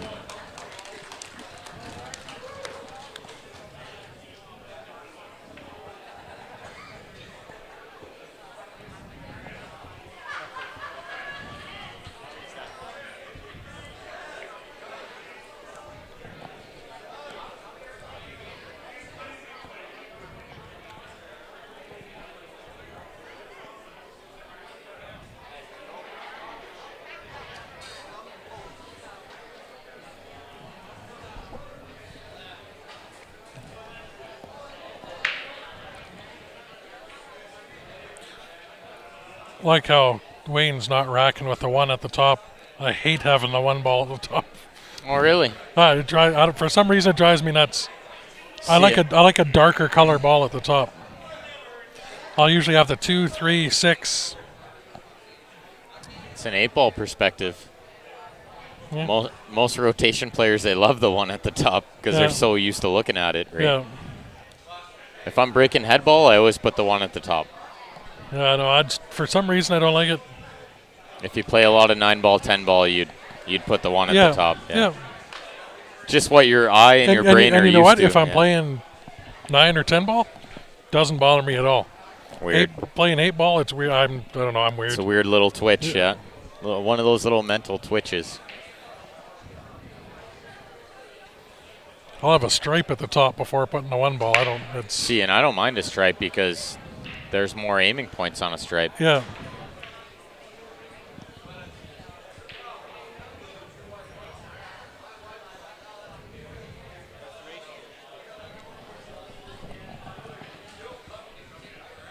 Well, let's see. Dry break, pretty open, I would think. So you got the 11? I think he has it, but he'd have to spin it, and I don't know how much shape you can play because he'd have to slow roll spin it. Or he starts with a 9. Yeah, I don't like the 11. And it could be a problem later on down the road unless you use the 14 to get on it. Definitely the 9 is the starter. The 15 only has a small window where you can get on the 15 as well. You might try to do that right now, slide over and get on the 15.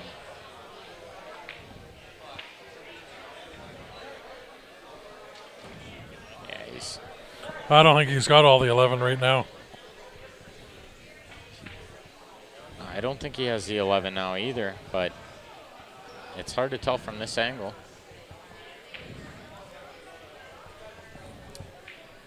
And our other angle doesn't really show that look either, so we'll have to wait and see what he shoots. See, go 2 rails here and try to get on the 15. Oh, I'm not a big fan of that shot selection, to be honest. He was trying to play to the 11. I'm not so sure about that either. Either way, he left 7-ball on. Goes in the side, but it's a little close, and you got to get short side on a lot of those balls if you're solids.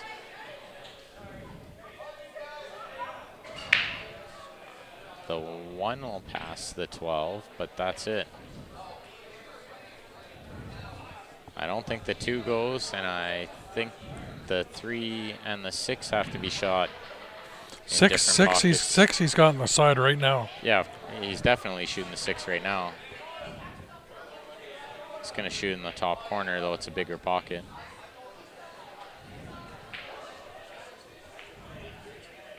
Oh, but he had to get by the 4 in order for it to be a bigger pocket. He had lots of room. He did have a lot of room, yeah.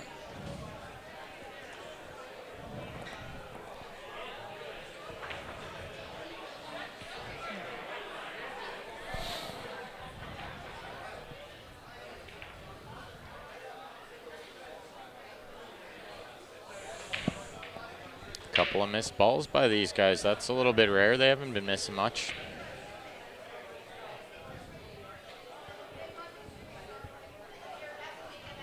Well, I was sort of holding out that this would be a quick match, and now it's kind of slowing down a little bit. It's getting a little grindy.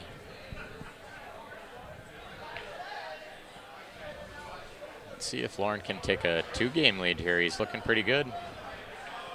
6 ball, I believe, passes the 10 in the upper right. And the 1 passes in the lower left. Didn't want to be that close to the 5, but I think he can still cut it in the upper right.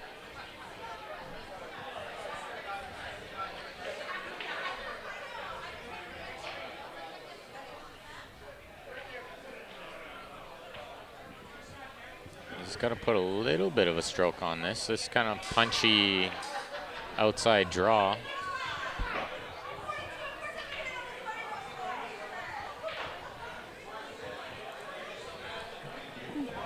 Just a terrible angle from there, really. Well, this is just our view here. No, it's their view there. Yeah, but I just meant he was blocking the ball at that point, right? The side view would have showed you could see the ball.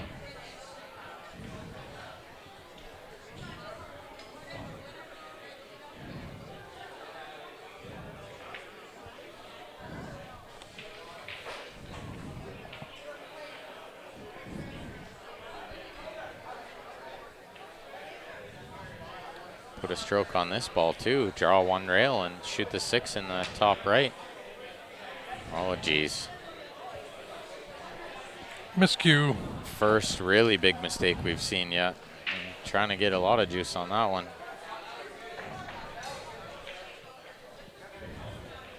And Rick's not going to waste any time going to work here.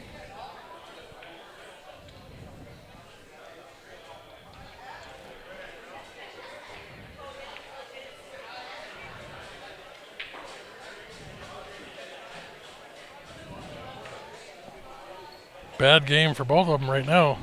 This has been a rough one, yeah. They're both struggling a little this game.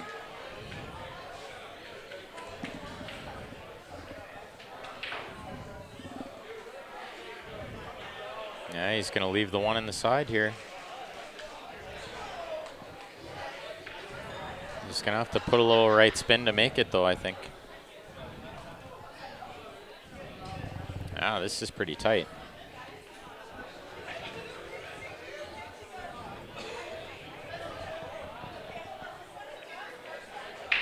It's really the only shot he has, though.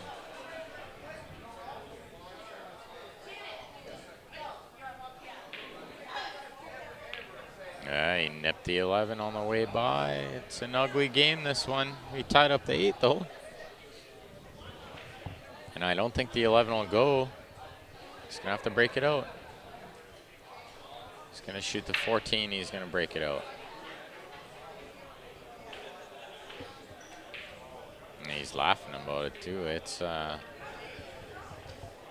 little fortunate that he nipped the 11. So now you have ball in hand, but it's actually worse.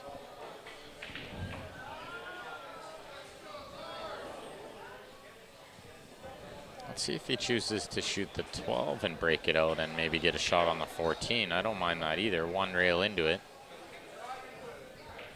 As long as you don't hit the bottom side of the 11, this is a good option. Or miss it altogether. It's getting scrappy over here. This game's getting scrappy. Yeah.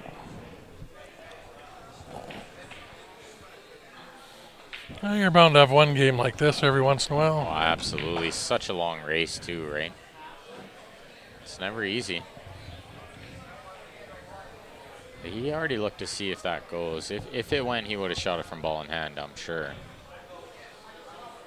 Definitely doesn't go. But he could potentially just play this a little stun and well, you freeze leave behind the 8.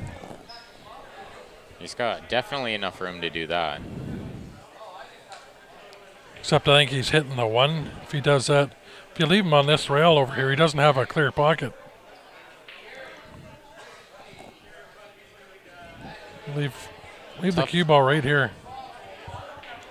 Yeah, on the side rail, first diamond is what Ryan was saying there. Yeah, on the right-hand side. Rail, just above the right corner pocket. Maybe not a bad idea. I don't mind trying to stun onto the 8. He tried to play it in too and cheat the pocket. Look, he got perfect. He pushed the 8 in the way. Yep. That was a really good shot. I think you can see the edge of the 1, but I don't know how much good that does him.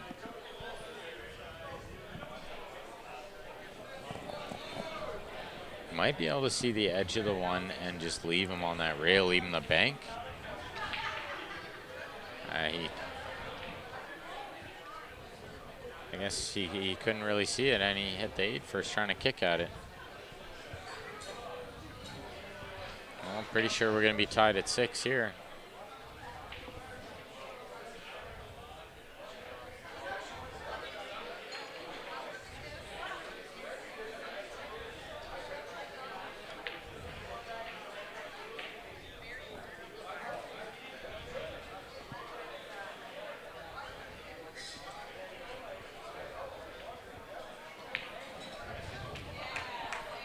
Six all. It's gonna be a barn burner, this one.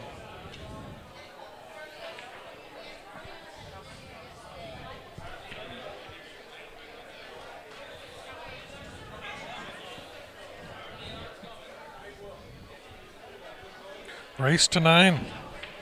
It is now a race to 9. That is correct. First one to win 9 more games. It's going to be well past my bedtime. It'll be past my bedtime too, yeah. 10:15 here.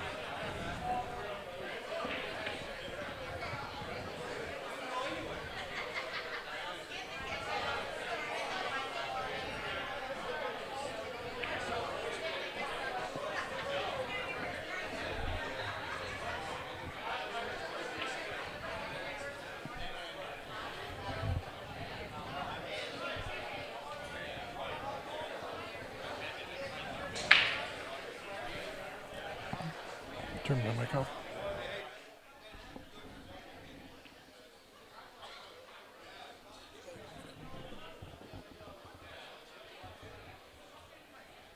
Russ Hines watching from Edmonton, I believe. Russ, how's it going, bud?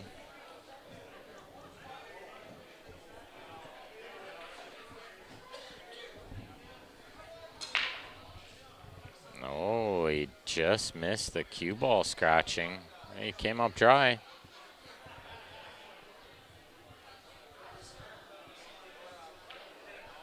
Joanne, yeah, I'm loving PEI.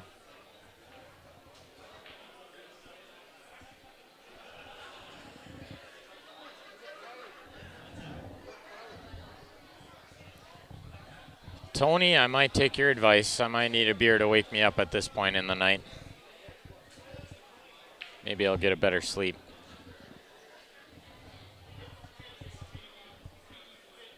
They got some good local draft beer here, too, on tap.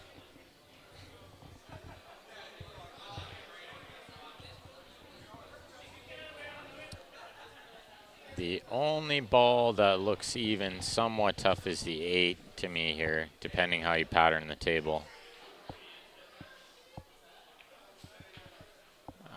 I like the way he's going here. Just section that top side and then come down here 4, 5, 2, 6.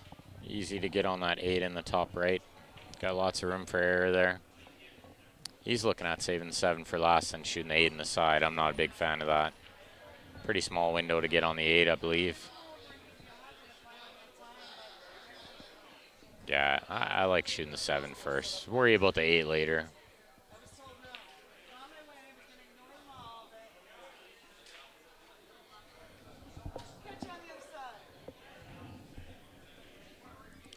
Just play a little soft draw here, I think.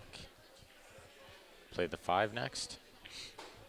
Or is he going to play the 2 first, then maybe the 4, 5, or the 5, 4? Couple ways to get out here for sure. Depends what you like. I think I like the 4 with the soft draw. Play a 5 next.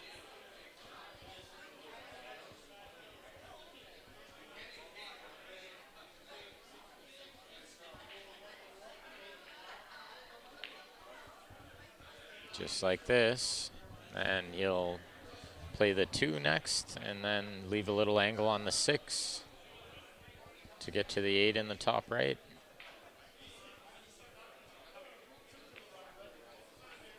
Oh, one little overcut ball.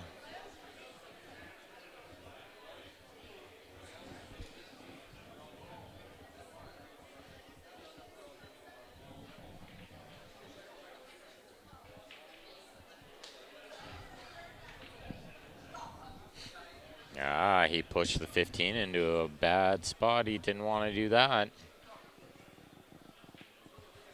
That was suspect. Not sure what he was thinking there when he ran into the 15.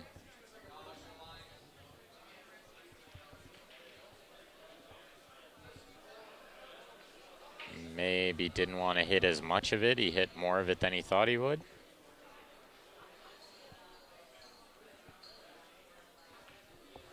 Oh, we'll see what he can do now. He can get below it, play it in the top right, but it's not ideal.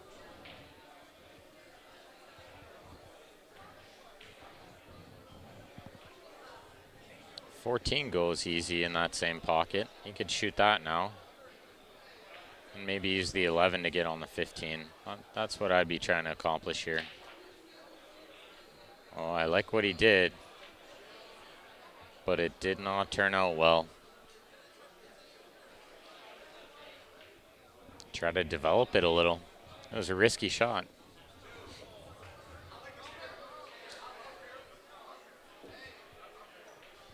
Dennis, I'm only going to agree with you because they're in my division.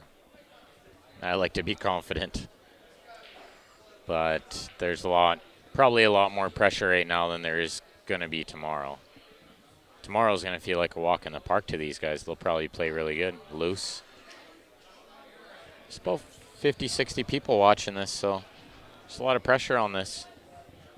A lot of money at stake. They both want to win. It's not easy out there. I've been in that spot. It's just never easy out there. Little hampered by the 15, but I don't think it's going to be a bother. Spirited in with a little authority. I like that.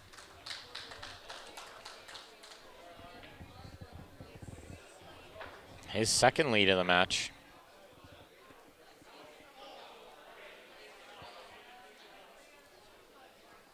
All right, guys, these are the sponsors for this tournament. CCS Maritime in Charlottetown, PEI. Definitely show them some love.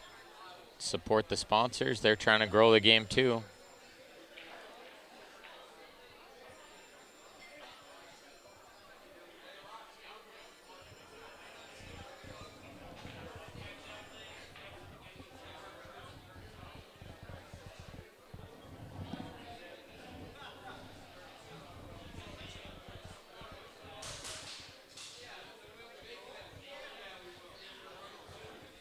I think it's probably just you, Michael. We're watching it on the tablet here too. We got the Wi-Fi in the room. Following the comments on the tablet. If it's skipping, maybe just try shutting down the app, restarting it, or even just restart your phone or whatever you're watching from. Sometimes that can be the issue.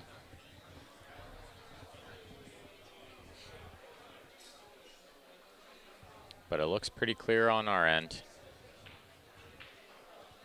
And Daryl's end. These guys are mishitting that head ball a little. They keep hitting it off center.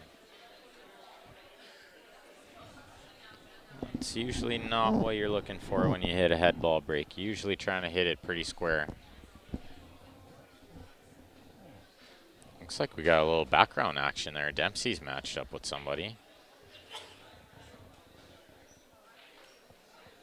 Be interested to see what happens over there, seeing how Dempsey wants to play.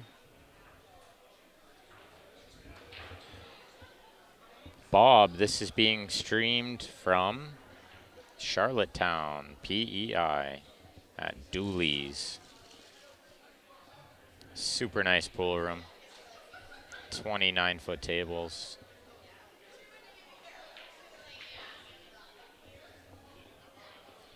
Todd, I did not play yet. I play tomorrow around 9 a.m.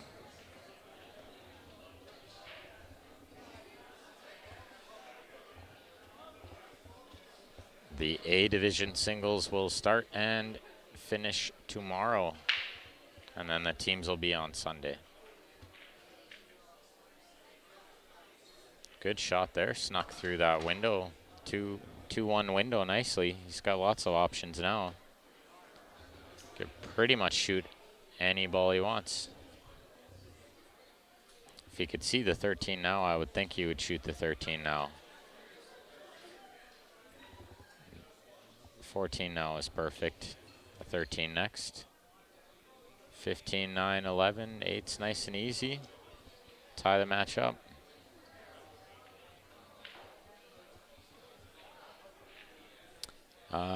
Todd, I think, yeah, you're West Coast, so it'd be 5 o'clock Pacific.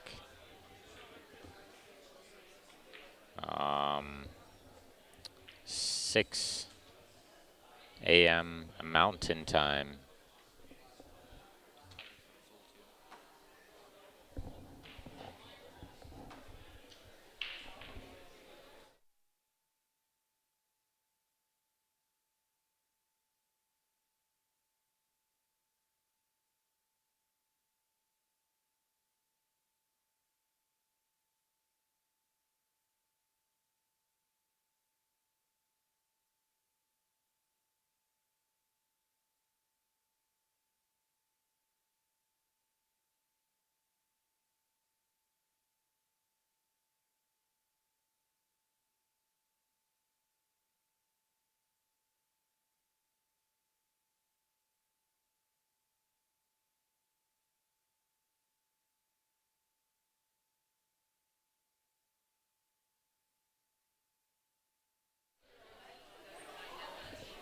Seven, guys. This is gonna be a barn burner. Hello, Mac from the Cave Bar and Lounge.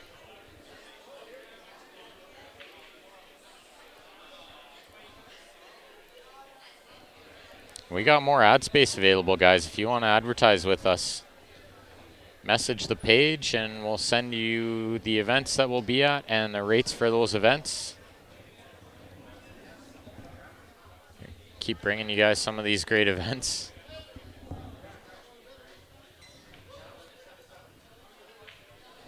And if you ever want to see a big challenge match like this and advertise for your company, we can set that up for you too. Todd, right now it is 10:30 in PEI. Sorry, Jason, I just turned down the mic for a minute to chat with someone quick. This table's breaking tough. 8 ball on the 9-foot always breaks tough. It's not like the bar box.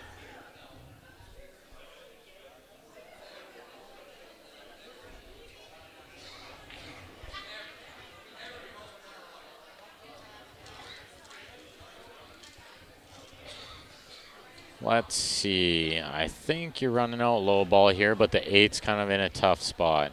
So you could choose high ball. That way you open up the 8. Sometimes I like doing that in these kind of situations. The other option is maybe save the 2-5 for last and then roll the 5 in around the last diamond on the right-hand side rail towards the right, bottom right corner, and shoot the 8 in the side past the 14. Because I think the 8 goes in that left-hand side pocket.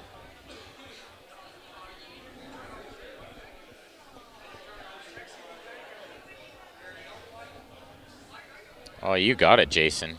Second ball break is the answer. That's going to be my answer. I'm going to use that tomorrow. I might use it tomorrow when I play Dempsey, a big one. Looks like we're getting something lined up here, guys. You might just get to see a little challenge match tomorrow night, too.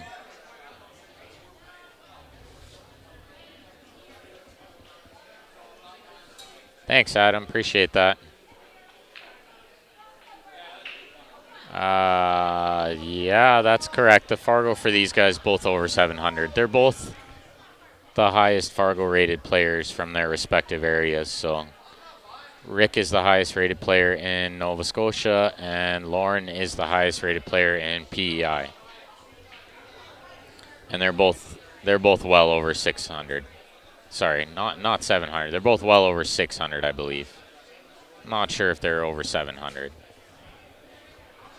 I could probably look that up.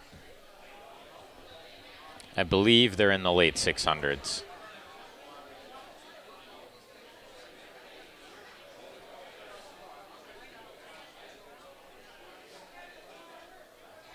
So Rick Leon is a 678.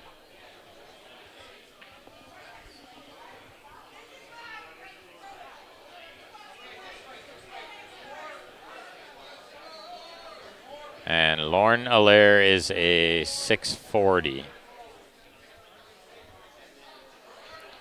And Lorne Allaire has 2,200 games on record. Rick Leon has 2,300 games on record. So they're both pretty close. I think they're picking Rick as the favorite, and going by Fargo rating, I'm picking him as the favorite too. Jason, yeah, there's a good chance we'll stream me and Dempsey. As long as he doesn't mind, I don't mind. I don't know if he's really going to have a choice, so I might just put it to him, guys. Yeah, Joanne, that's correct. I like second ball. The clusters are okay as long as you make a ball and you can be confident breaking out balls, and I'd rather be at the table. My Fargo rating is 723, I think, right now. And I believe Chris Dempsey is 670 something or 680 something. Let me look up Dempsey right now since we're on the subject.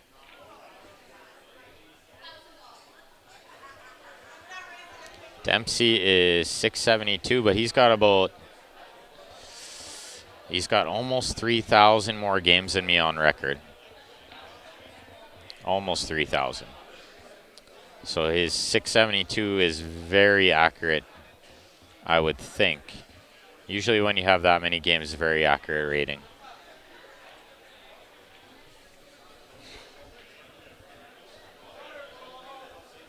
No, I'm sure he won't care, Jason. He loves to play. And I'm thinking we'll probably play tomorrow night if we have time after the singles. I don't want to play tonight. It's too late already, and we both have to play at 9 a.m. So we're better off playing something big like that tomorrow. So if we don't have time tomorrow night, then we'll play it Sunday night at some point. But we shall let you guys know as it unfolds, as the details unfold. I'm thinking it's going to be something like a race to 21 maybe. Maybe 25. 21 sounds like a good number to me. Does the 8 pass in the corner? Great question, Dennis, and I'm sitting right down the barrel. It does, but it cheats in a little. I think he's going to get short side on this. Maybe play it in the top right. No, he likes it. It goes because he spun that big time and he didn't have to. I'm not so sure I would have played it that way into half a pocket.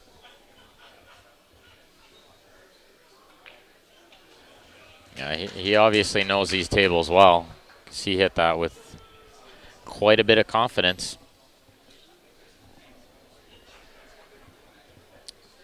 Jill, why does the other stream keep cutting in on you? I'm not sure. It's a weird question. Maybe try just shut down Facebook or restart your phone or whatever you happen to be watching on. Sometimes that helps. There is a bracket. It's on Challenge.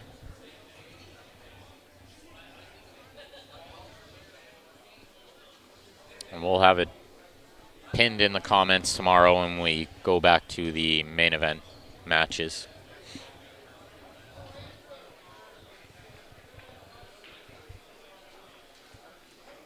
And you're right, that should be a good match to watch. Dempsey plays real good.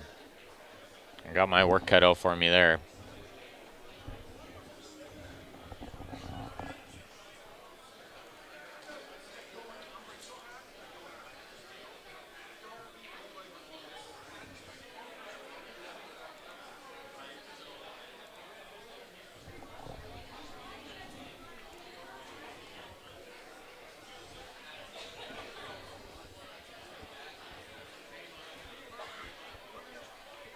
We got a pretty good rail back here watching this match, guys. Quite a few people in the room came to check this out. Sort of a big deal, I guess, when these guys play for $1,000.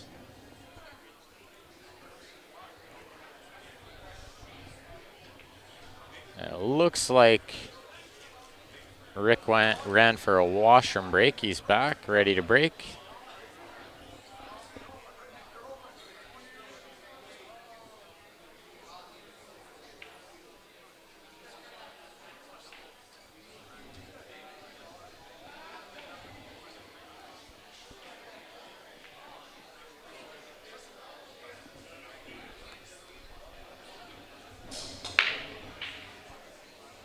Oh, we have a successful break.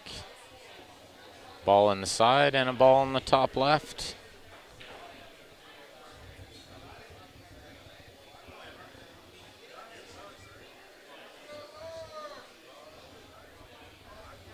So I'm pretty sure you have to find a way to play that 7 ball right away on the combo. It might slop in.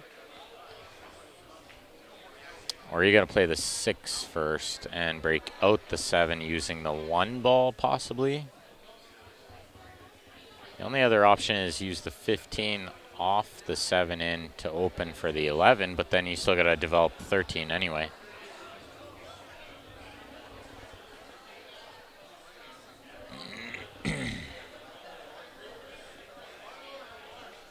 Just a challenge match, guys. Yeah, we'll be back, Chad.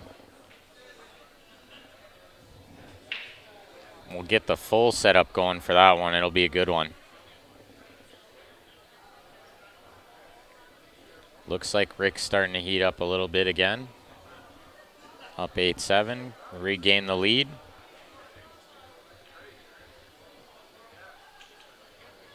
And you're right, Dennis, I think he did take a little off the break because he was crushing it and it wasn't working.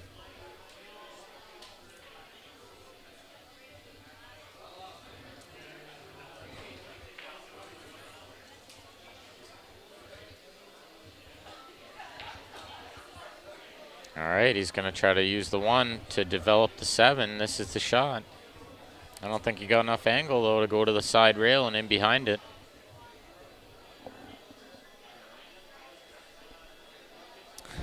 See if Eric can handle 7 glasses of wine without spilling it on his shirt. Doubtful. He's pretty good at that. He's pretty good at that, Chad. He tends to spill it every time. Yeah, he's looking at getting an angle where he can just make the 7. I don't think that's possible. This could be the first time they really put Wayne Dreyer to work.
I sort of missed what happened there, guys.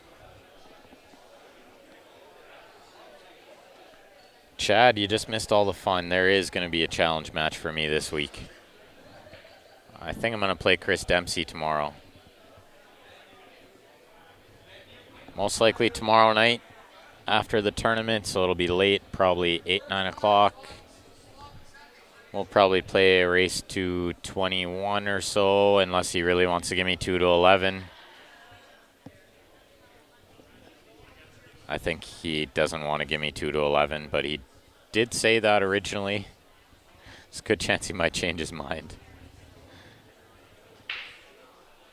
But for an undisclosed amount of money.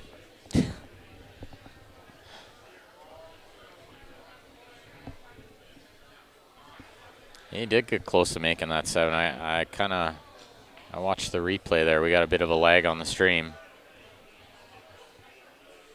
It's about a 20 to 30 second delay. But yeah, I'm thinking he got away with it.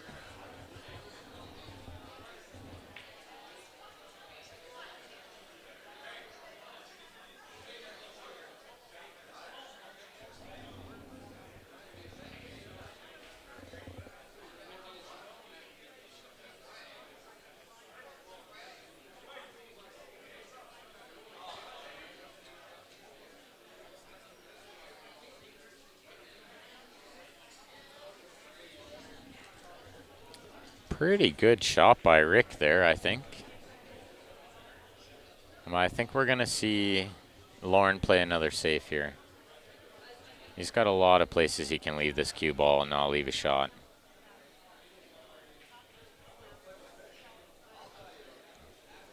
A like there. He played a bit of a two-way, I believe. There's potential to bank this in the upper left, but it's a really risky shot to go for because he could scratch off the 15, I think. If he can sort of miss the 15 or hit the 15 thin, he's going to go for this. And I would go for this too. I'm not leaving the 7 where it is. I'm getting it in the open. There's not many places you could play safe here, so it's better to go for this ball.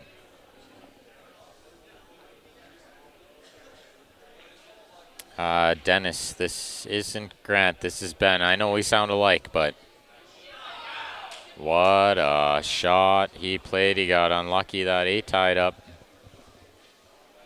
There's no kick here either. He's in real tough. There is almost no shot here unless he can miss the 15, or the 14, sorry. But yeah, this is Ben on the mic right now, guys. Ben Francis. I'm going to play Chris Dempsey. Probably tomorrow night. We won't worry about that right now, though, guys. We'll talk about that at a later time.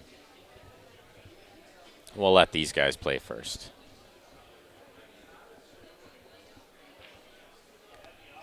Russ thinks I need more than 2 games. Really? He doesn't play that good, does he? I think he might need 2 games, to be honest. I use a long gassy soft tip right now.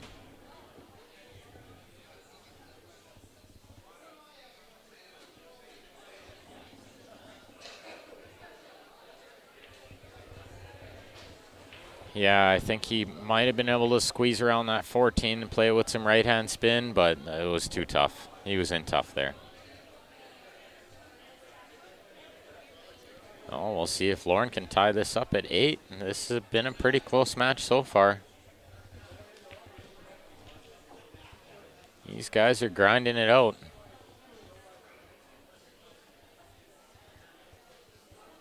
Russ needs 14 games. Good one, Jason.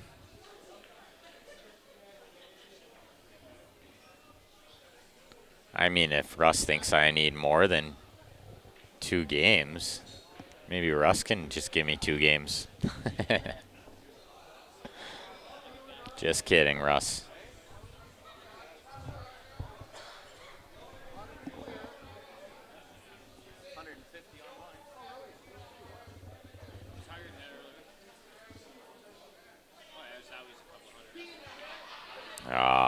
I'm surprised he would take that shot on.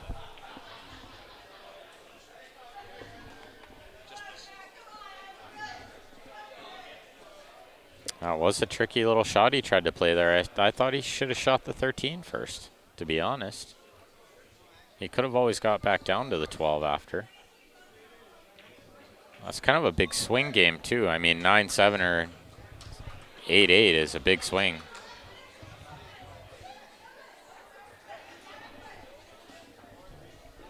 Camera's a little blurry, says Dennis. Well, I think on our end it's not too bad. This one's pretty good. This one is a little better, but it's our angle view and it's our remote camera, so we can show you guys around the room too. So we can show you the rail. We can show you the bar. And the back of the room there with the other 14 tables.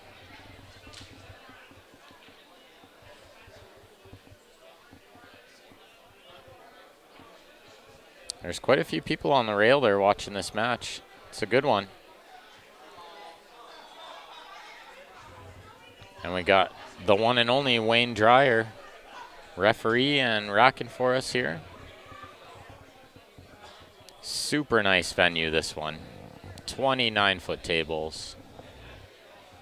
Super friendly people. Great place.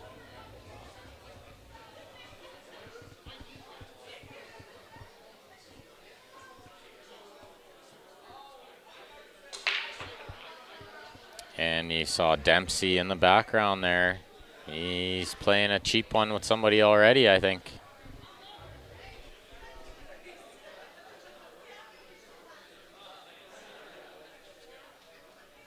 Hey, Brian from New York. Thanks for the feedback, guys. Appreciate it. Good to know it looks good.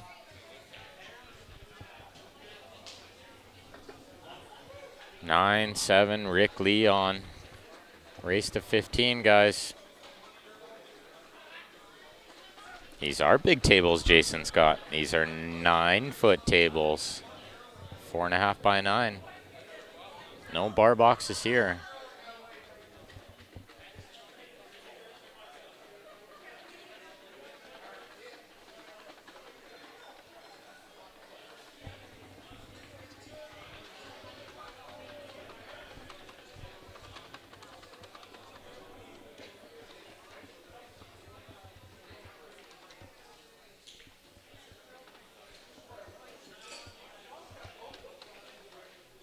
He's looking pretty good to run out here, I think. I like his chances.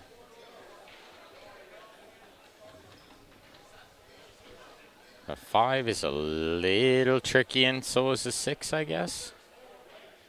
Not sure if he can. I thought he could see the 5 right now, but on second glance, I don't think he can see the 5 right now. He's going to play the 2 in the lower left. Try to get a better angle on the 5. I like it. He did get a better angle. Let's see if he can play shape on the 6 inside. That's what he's looking at. Roll this in with just a hair of right-hand juice. Play the 6 in the side next.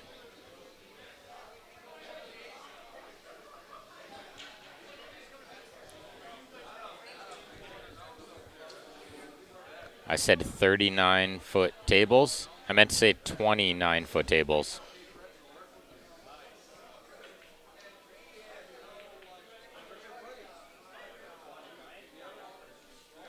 What I meant was 20 tables that are 9 foot.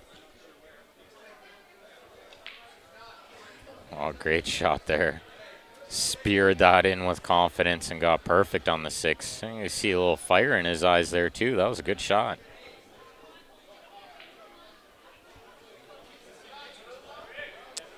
Sure, Christopher, I'll ask Dempsey about Weapon X.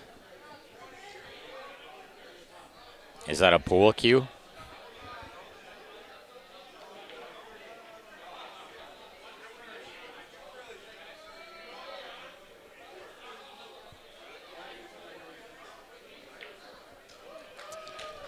3-game lead.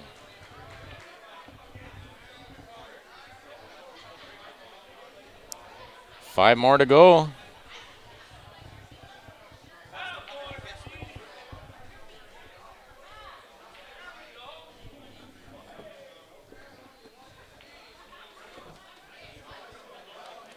I didn't get your name.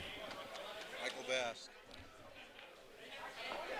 All right, Michael's gonna sit in, do some commentary with me for a minute here. How the hell do you hook this up like this, right?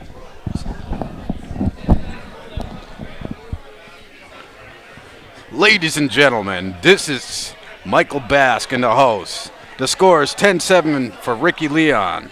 Ricky Leon comes out of Cape Breton, Nova Scotia. He's playing good. Turned it up in the last couple of games.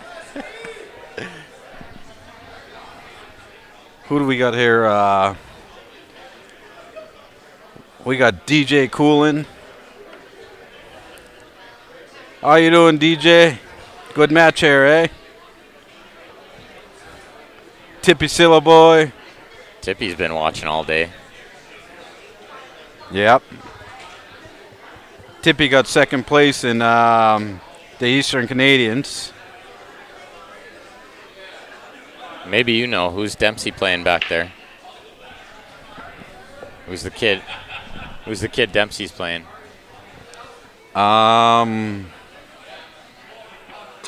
I don't even know who he's playing. Is he playing? He's not playing at the tournament, is he? Dempsey plays in the A tomorrow. They must just be gambling back there. Poor Ricky. He's got the weakest break in Nova Scotia. He made a ball there. That's one of the rare ones, though. Yeah. Been a lot of dry breaks over here. Yep.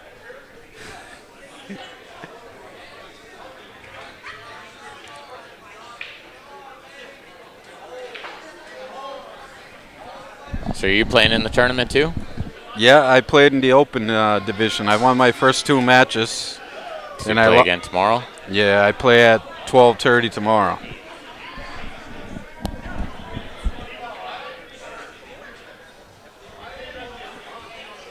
Let's see if Rick can run out here again. He's looking good. All the balls in the open. His trouble ball is the 11 ball there. Maybe the And the 8 10 ball. too. The 8 could be a little tricky. I think the 8 passes the 5. It definitely goes in the top right if he uses the 12 last. Looks like he's going for the 3-way combo. The 3-ball combo, yeah.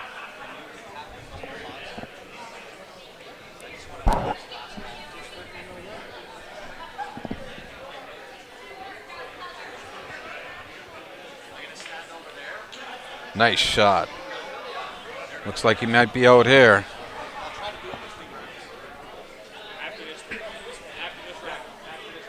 Yeah, it looks pretty good. Roll the 12 in, maybe bump the 5 a little.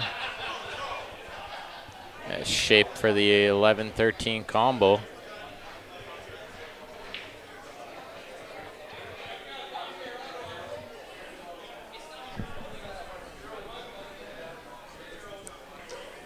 I'll probably end up playing that 10 in the left side.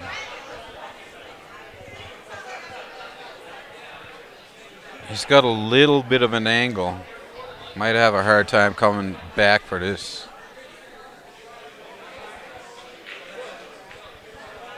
Yeah, good shot there. Now he's got angle to go around and get on the 8.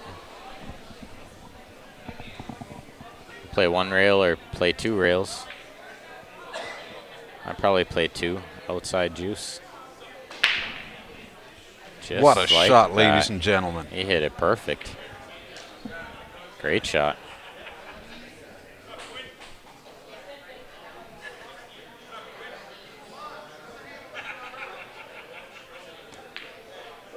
Oh, he's rolling now.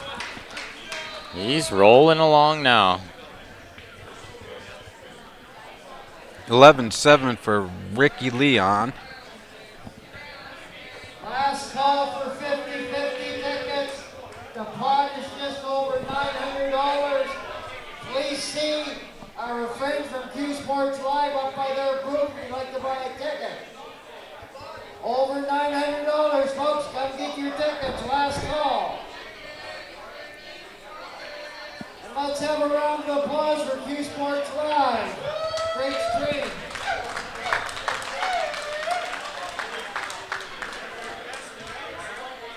Let's have a round of applause for the closing remarks for Steve Cooper. Steve Cooper running a good tournament here. He's running a great tournament. It's going Like smooth. usual, yeah. Steve's the guy. He's the man now. He's running all the big tournaments. He knows what he's doing for sure.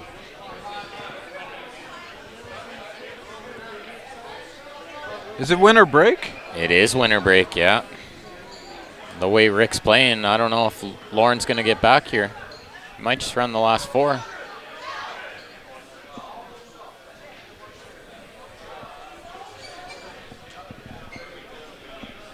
He's definitely capable of running the last 4 from what I've seen.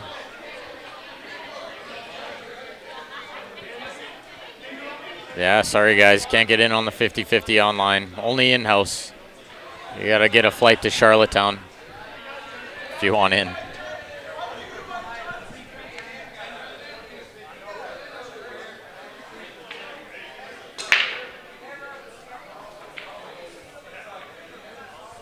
And there it goes, the 7 Oh, ball. it's always the last rolling ball too. Isn't that always the way? Last rolling ball. Yep. Everything looks good here. 11 might be the only tough ball.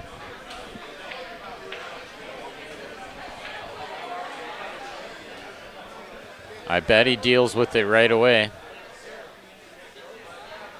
Maybe shoot the 9, then the 11.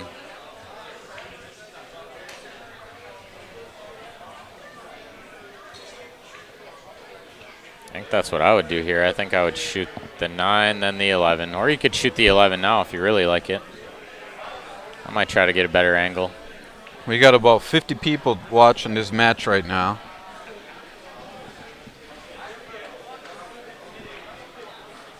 Yeah, it's been good. Rail's been good the whole match. And 150 people online watching. You got perfect on the 11 in the side. Look at this.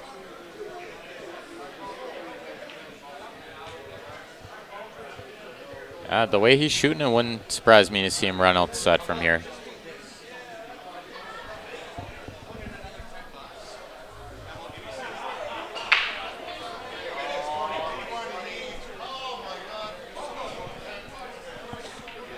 Yeah, 150 online. Watching Rick run out.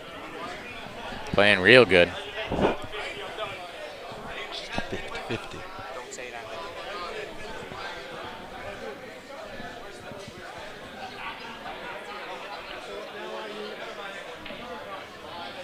Looking good, looking good. 8 passes to 4 in the bottom right. Lots of room. Ricky's on fire here. He is on fire. Can smell the finish line, I think.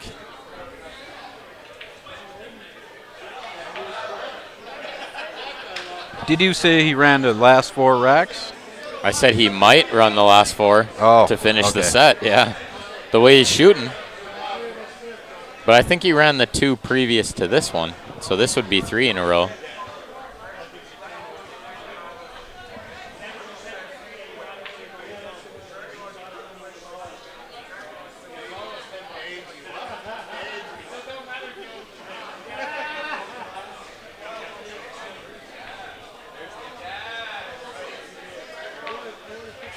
Great little out there.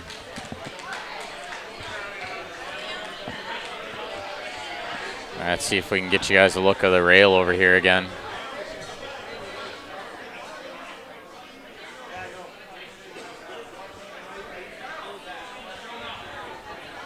Quite a few people packed over there watching this match.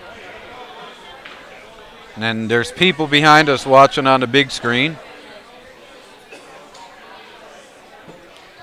There's our back view. The big screen is just up here against the wall. Just to the left there, yeah. Everyone packed in over there watching too. Packed house here. Busy place.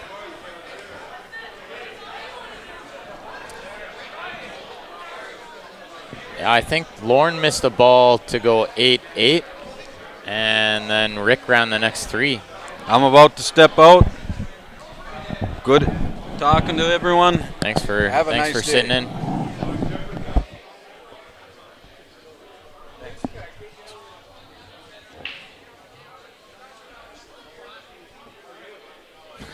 Jason says Dave Boone has the worst break in Nova Scotia. It looks like Ryan's going to sit back in. I'll have to work out some issues back home. That'll happen. Well, you missed all the good stuff. Yeah. Rick just ran a 3-pack. Nice. Lorne missed a ball to tie it at 8-8. And from 9-7, Rick hasn't missed yet. This will be for 4. And my prediction from 11 was that he's going to run the rest the way he's playing. So if he runs this one, I think he's going to run 2 more and just finish it off. It looks like he smells blood. Yeah.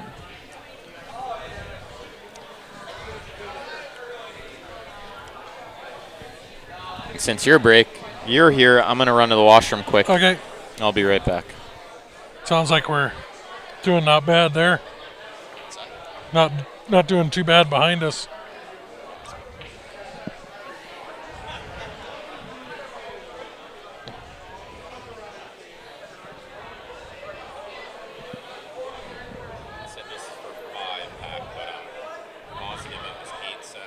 Yeah.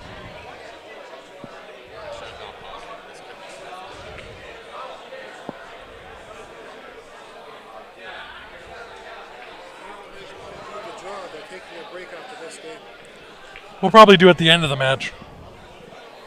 They're going to take a break, I was just told, after this game.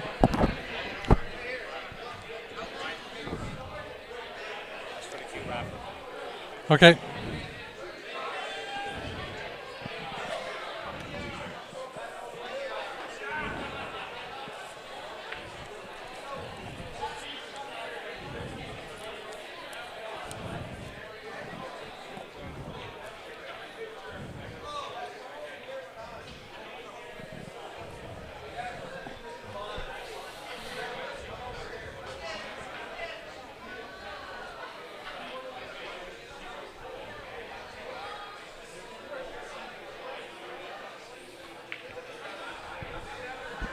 Yeah, he's looking good to get out.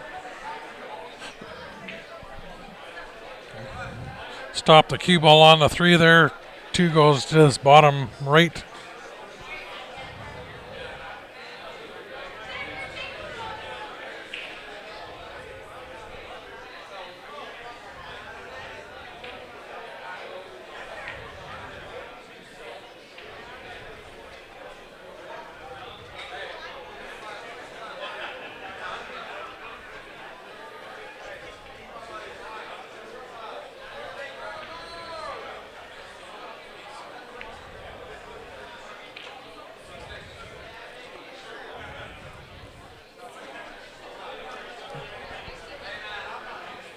Thin cut on here. He's going to have to hit this softer.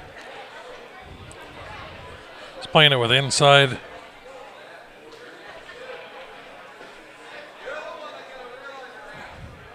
Sitting good.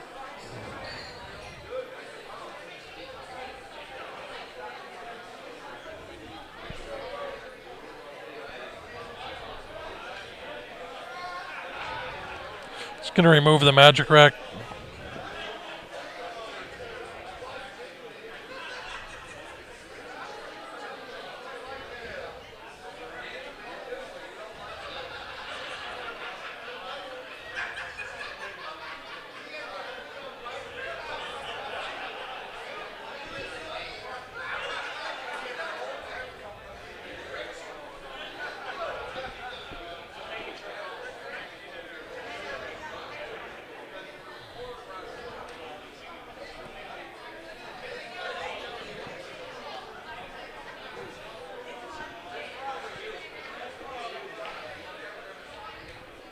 Nice. So I think they're taking a break, they said, after this.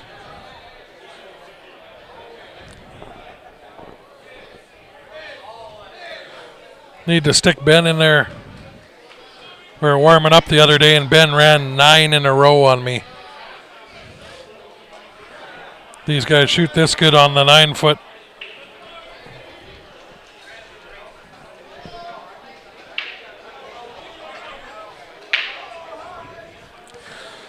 For 8-ball, it's too much space for the better players.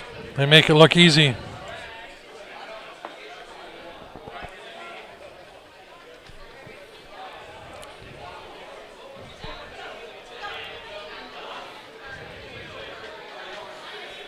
So, still got a ton of people in the room. Everybody that's sitting down in behind on the couches there, our stream's being played on the big 12-foot big screen projection TV behind us. Lots of people, all these people watching it on the screen there. Here's where we're set up. Oh, everybody's sitting in along the rail here. Lots of people tuning in, watching this.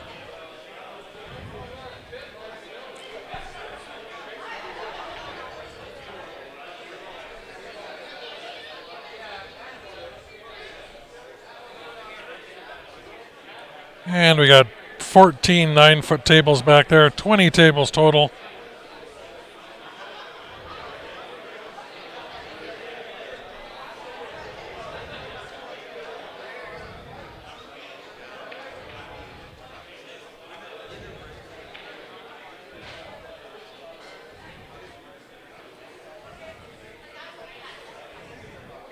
Everybody waving there. Or giving the finger. One of the two.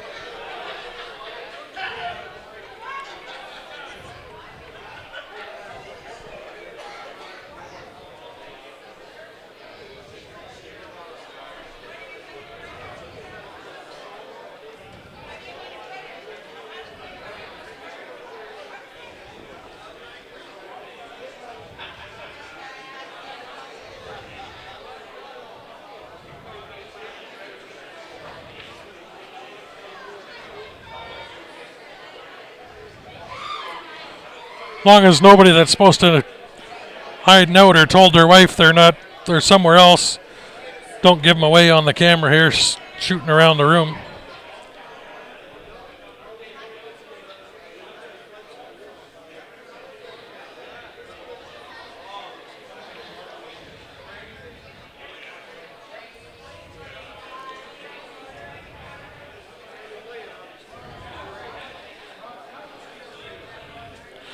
Chris Dempsey back there practicing.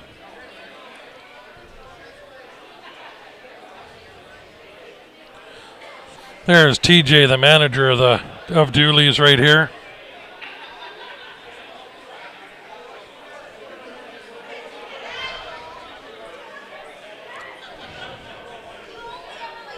This is being played at Dooley's in Charlottetown, Prince Edward Islands.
That is in Canada, Prince Edward Island, yep.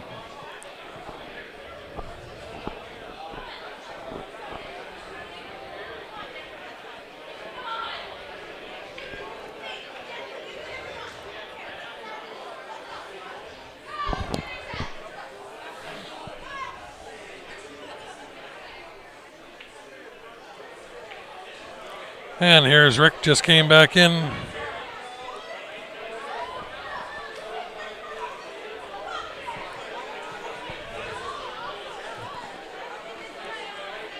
And Lorne's back, so.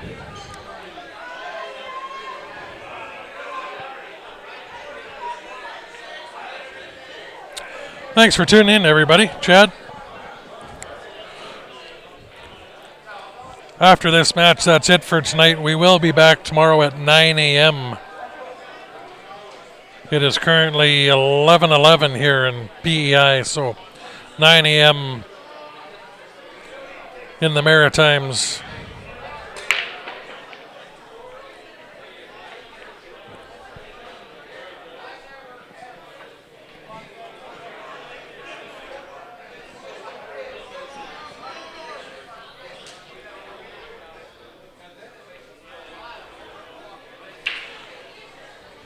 Didn't make one on the break, but that's tough leave.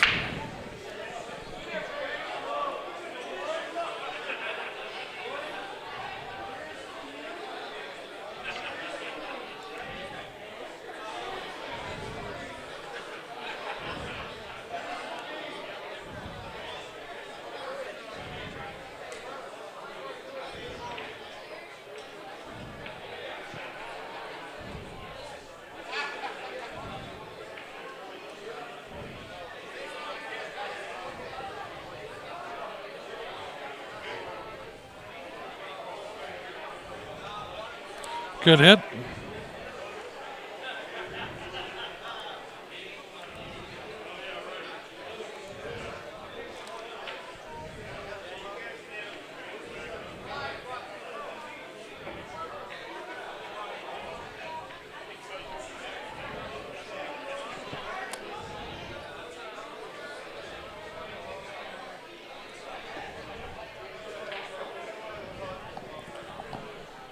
Yeah, running 5 in a row is not too bad. I said Ben got 9 in a row against me. I broke dry every time I broke. Ben got out. I think it was 9 in a row against me. He was shooting on fire.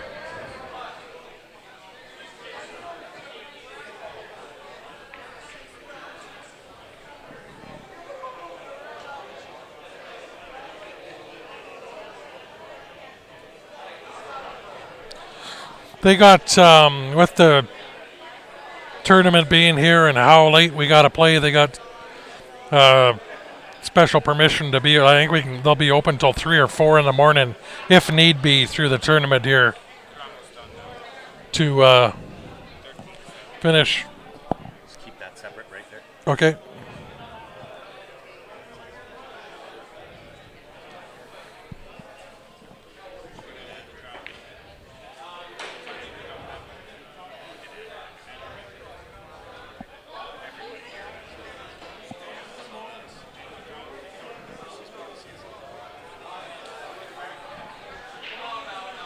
Yeah, I wouldn't mind seeing this go a little closer.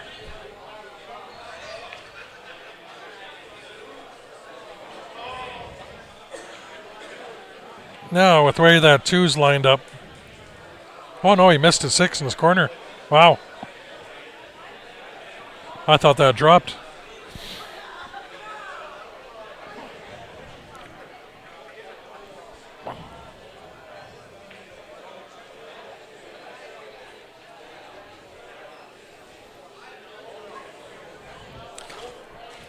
I was looking at the 2 ball. I thought that had gone in.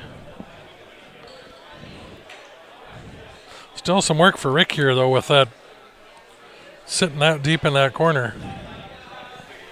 What did I miss? Did Rick break dry? Yeah. That was about the only thing that was going to stop him, the way he was rolling. Well, there. Lorne was shooting good, and he rattled the 6 up in the corner. He had good leave on the 2 to be out. I don't know if he has the angle to get below the 14 now. Nope. Not the way he looked at it. He might have to play down here for the... He's going to have to shoot another ball first, save the 11 to get on the 14. Yeah, come down for the 10.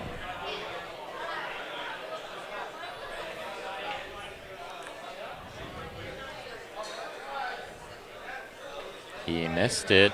Yeah, he didn't leave the 6, though. It's the first ball he's missed in 6 games. Yeah, he left it tough. Dry bake rattled him. Back cut the 2, and that's the only shot. And then the 6 to the 8 is going to be goofy.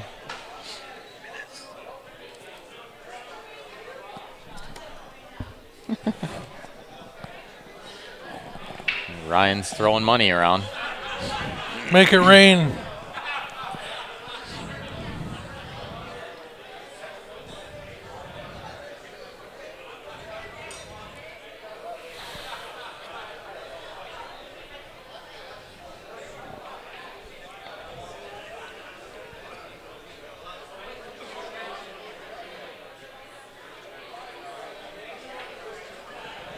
It looks like he's playing draw here.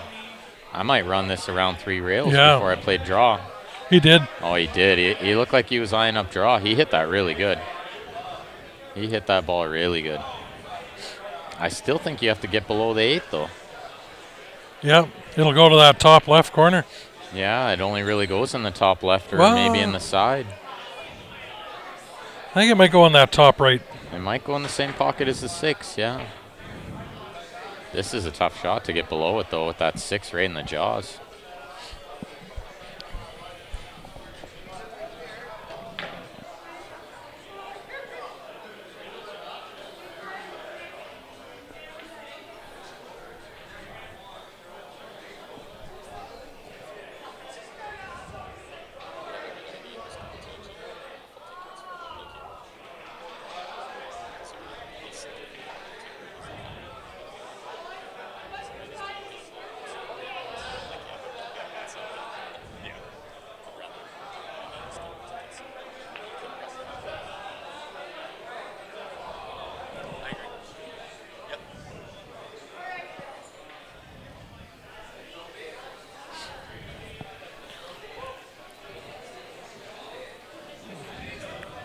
He got down below, but then rattled it. He got straight in, too. I think that might be pretty much the beginning of the end here. The beginning of the end. That's how it's done. Yep, let's do it tomorrow. That couldn't come at a better time. Yep.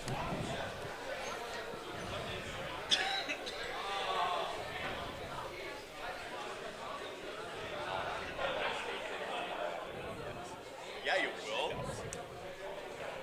Damn Skippy, you will. Did you get that lined up? It's done. The game isn't decided yet, but they'll play.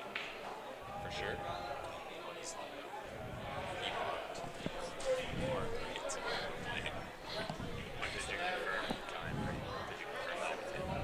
I'm going to talk to Andrew right now. Let him know. Hopefully we can do some space in the tournament. The problem is I don't want to play until singles start tomorrow. I can play it in the singles tournament.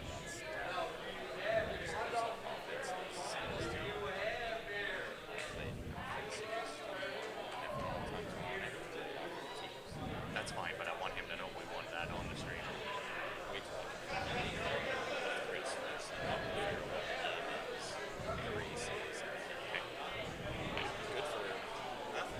Good for them too to get another game. Yeah, exactly.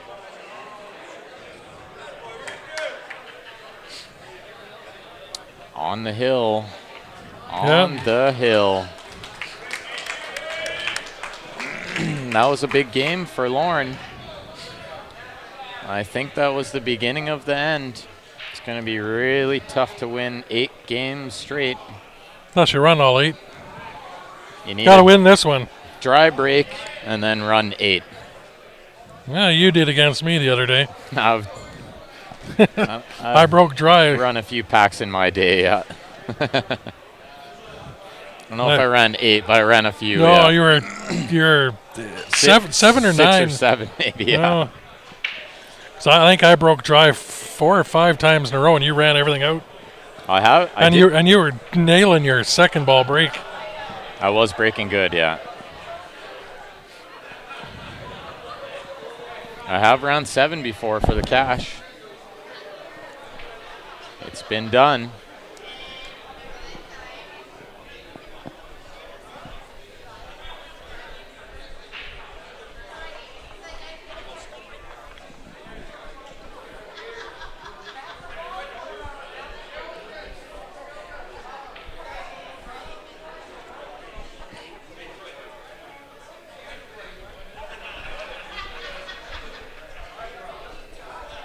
Rick Leon charges $40 an hour for lessons. I can see why. He plays good. 40 sounds like a cheap price to me for how good he plays. Yeah.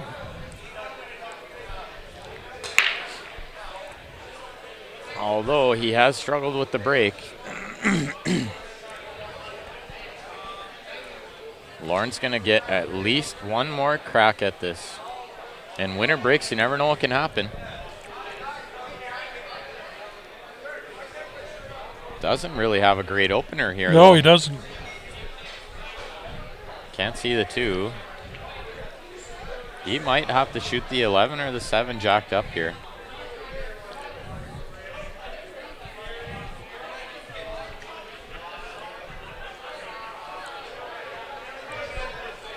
Got the 14, maybe bridge around the 3.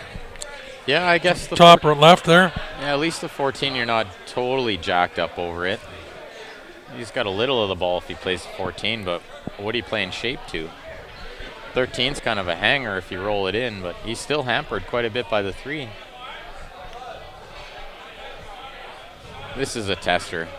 This is a tester of an opener, this one.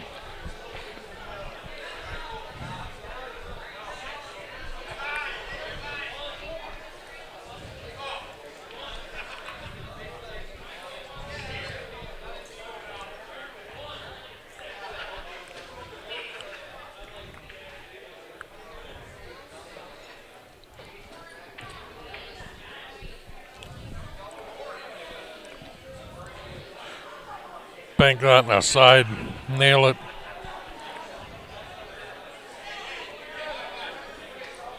Yeah, cross side bank. Good call, Jason. That's probably the easiest ball of the pot. Great shot. Really great shot there. So now he can use this 13 to try to develop the 9, 10, 12. The problem is when you run into those balls, it's pretty easy to tie one up by the 5.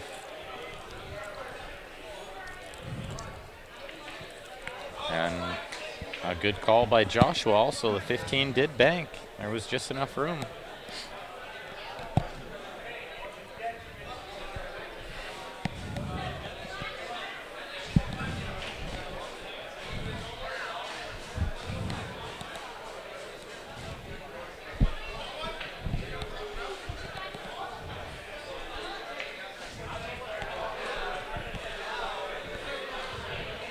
Is he going to use the 11 to break it out? I don't think so. I think he's using the 13, but he kind of created a tricky little angle here. Go in that bottom left and draw it over. Yeah, and you got to hit it hard because you don't want the 10 to tie up to the 5. Yeah, watch this. 10 ball tying up. No, even worse.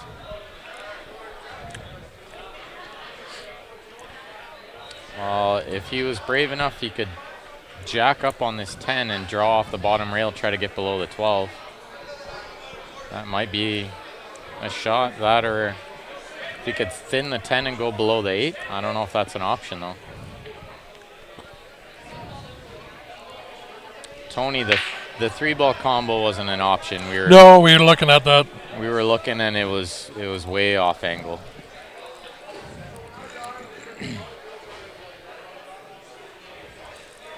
Five's still buried in there. 3's tough. Yeah. The 2 is in a really good spot to break out the 5 and possibly the 3 as well. Up 14-7. I'm going for this.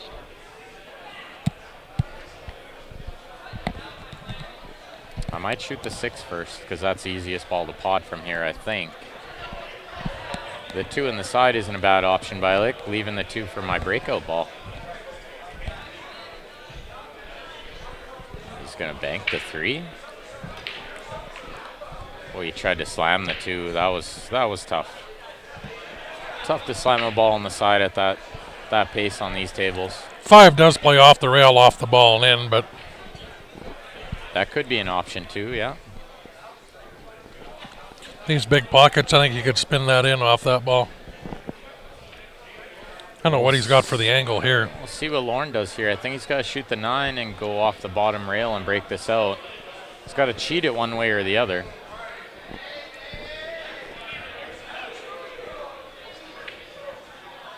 I think maybe he called safe there. That's what he did, yeah. He called safe.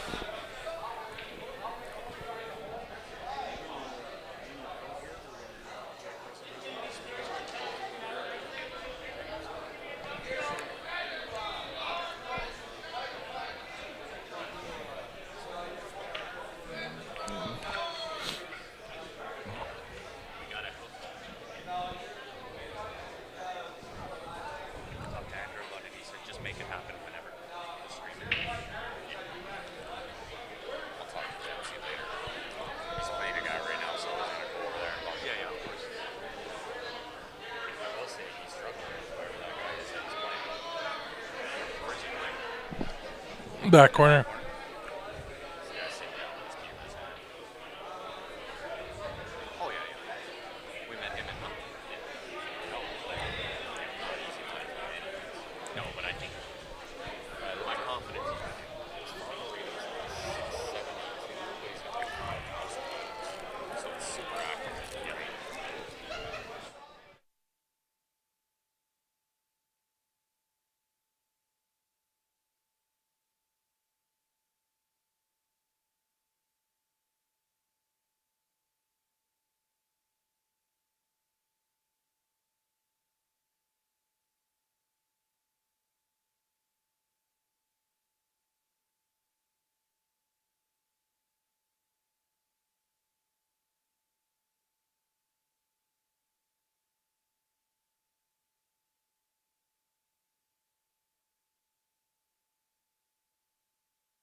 Livingston Steel. So at the conclusion of the match, don't tune out, guys. We're gonna have the owner of Livingston Steel come on the mic and they're gonna do a the interview. They're gonna do the check presentation. Then we're gonna get him up here And then we'll do our. to. He's gonna give the reason why he donated the money and we'll do our little sign off, and then we'll be back tomorrow.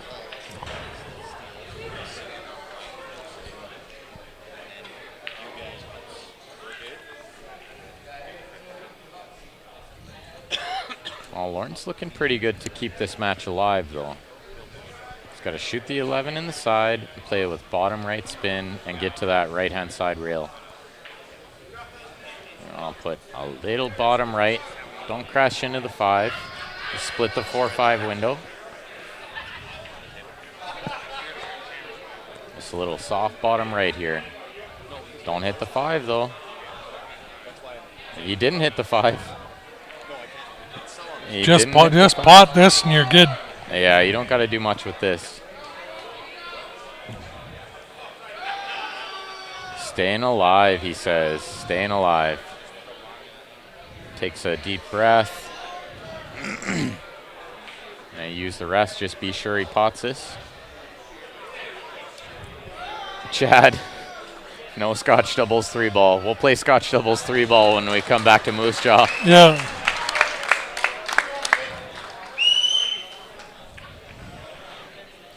Yeah, sorry guys, we just muted for a minute there just to talk to Andrew, make sure we got everything lined up for after the match is done. We're talking about our viewers. We couldn't tell you what we're saying. All the people that aren't commenting and sharing. Isaac, I'm going to play hopefully the winner at some point too, but I think I'm going to play Dempsey tomorrow night for maybe a little more than these guys are playing for. Yeah, double. At least triple. Double. Possibly triple, but at least double. But we're going to line it up. We'll get it going. We'll try to stream that one too. If we play it, it'll be streamed. Yeah. And I'm almost positive it's going to be played. So Chris has been the one trying to get it to happen, so Chris asked, and he offered a spot too. Whether I take the spot or not is another question. But No, you're taking the spot. if we play 8-ball, I'm taking a spot. If we play 10-ball, we'll play even. There's a good chance we'll play 8-ball, and I'll take the spot. We'll see what they want to do. But I'm not going to bug him right now. He's already in a little action over there.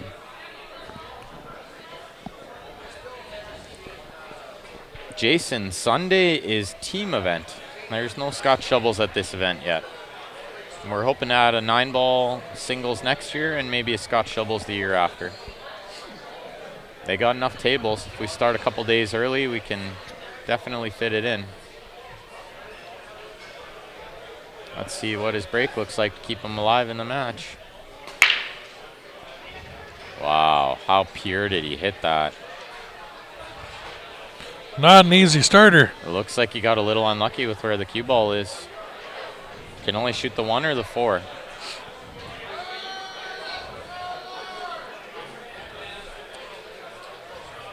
And I'm thinking it's got to be the 1 ball. He'd have to be a brave soul to shoot the 4 from here when your opponent's on the hill and you need 7 games. Yeah, you're right. Isaac, me, and Dempsey will be a good match.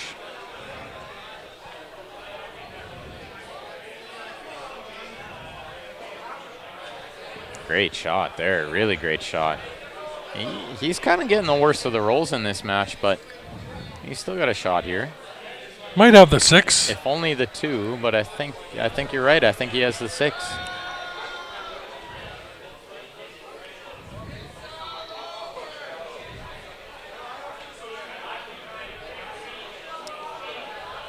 Oh, there's a good chance that could be his last attempt at the table here.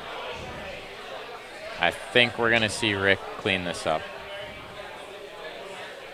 He can shoot the 13 first, or he could shoot the 9, but I like the 13. Yeah, all the stripes are at the bottom of the table here. Just draw and play the 14 next, just like that. Don't try to do too much. Keep it nice and close and tight. 12 next. Once again, keeping it nice and close. Don't try to do too much. Leave a little angle on the 12 so you can slide over and shoot the 9 and the 15 in the same pocket. And he'll play all 4 of these balls in the same pocket, I believe. So don't shut it down when this match is over. There's a check presentation. We'll keep it live for about 10 minutes after this match is done, guys. So stay tuned. We got the owner and the guy that put up the $1,000 here, Livingston Steel, going to come on the mic. Like to have some people on while he's on. Absolutely. Show him some love, guys. He's trying to build the sport. Yeah, good shot there. Really good shot. Use the 7 to slow down the cue ball. Roll this in, get straight on the 8, and that's going to do it. Oh, left himself a slight tester. I don't see this posing too much of a problem, but bank it. Bank it. Eric would bank it for the win and look at the camera while he did it, but not everyone's that brave. Very nice. All right.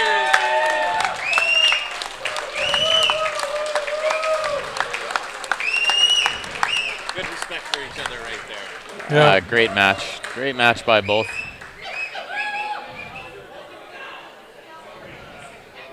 Very well played. Rick Leon played great.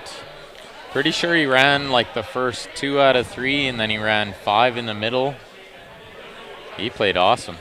And now if Lorne wins his first match tomorrow, those guys play each other in the tournament. I did notice that too, yeah. All right, everybody, a big round of applause for our winner in the Livingston Steel Challenge match, Rick Leon! I'd like to invite our sponsor for the challenge match, Paul Livingston from Livingston Steel, to present the check to our winner. Paul. Congrats to Rick. There, I'll jump in. Can we get a snap a couple of photos and send it in here? Hold on one second.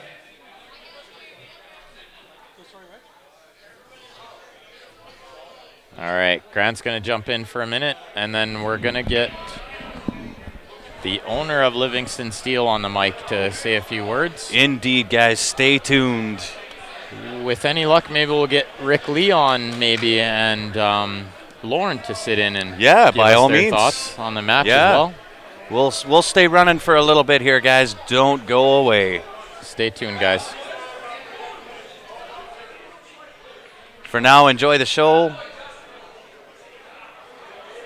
And I'll tell you what a crowd. All right, thanks What a again, crowd Paul. in the Big, bar. round of Great applause crowd. for our sponsor again, Paul Livingston, putting that together. Thank you, Ryan. Thanks again to Q Sports Live for running the stream for us for the challenge match. And thanks all of you for supporting Pool on Prince Edward Island and Atlantic Canada. Stick around for the weekend. It's going to be a good one. Signing off.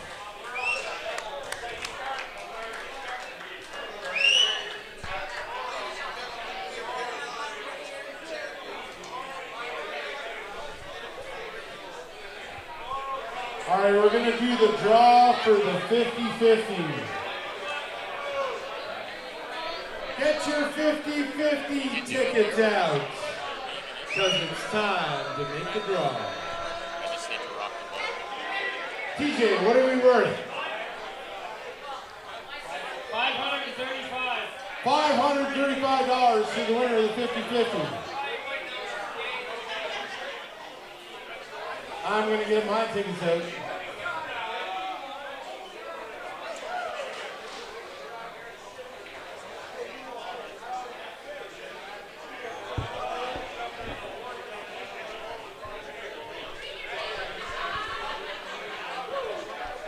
So, guys, the draw that is going on was the in-house 50-50 draw, which is licensed, by the way. Winning ticket number for the 50-50 is 624-171. 624-171. Hey, we have a winner. We have a winner of our 50-50 draw. Sitting there on the rail, watch the whole match. Indeed. She is the winner, $535 for the in-house 50-50 draw. Well, congratulations. Danielle from Nova Scotia. TJ, go over there and get your money. Oh, it's Brian White's daughter. Good. Are you tired of getting introduced as Brian White's daughter yet? Okay. By the end of the weekend, you might be. Play starts 9 o'clock tomorrow morning in the advanced division. Come on and see the Q Sports Live guys for the Q draw. $20 a ticket, 100 tickets only. On a BK Rush? On a BK Rush, the most advanced Q in pool. CC Cooper, if you have any questions about what time we start tomorrow morning. Otherwise, we'll see you bright and early. Try to get some sleep. All right, guys, we should have the winner or the owner of Livingston Steel coming on. I don't know if he's making his way over here yet. I'm going to jump off for now. Thank you guys for tuning in. I'll go hunt down Paul Livingston. I'm going to stick around with you. He's right over there. And I'm going to try to get the two guys that played the match to sit in for a minute too. So nice chatting with you guys today, and I'll see you guys tomorrow. This is going to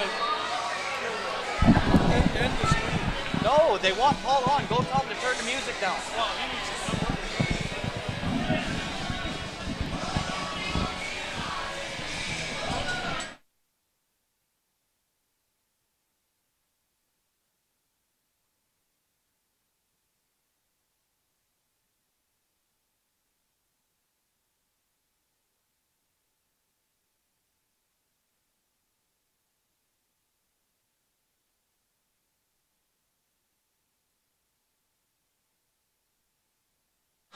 Guys, I just turned the music or the volume down until they turn this music back down. I don't want them to end the stream on us before we get Paul up here, so bear with me.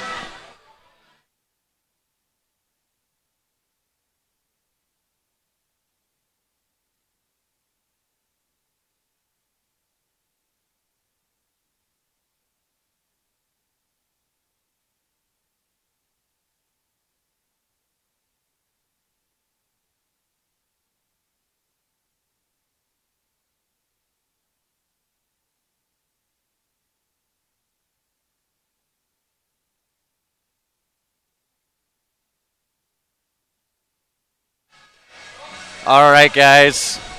We are back.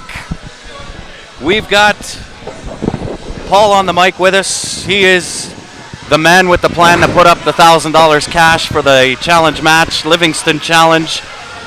Paul, thank you.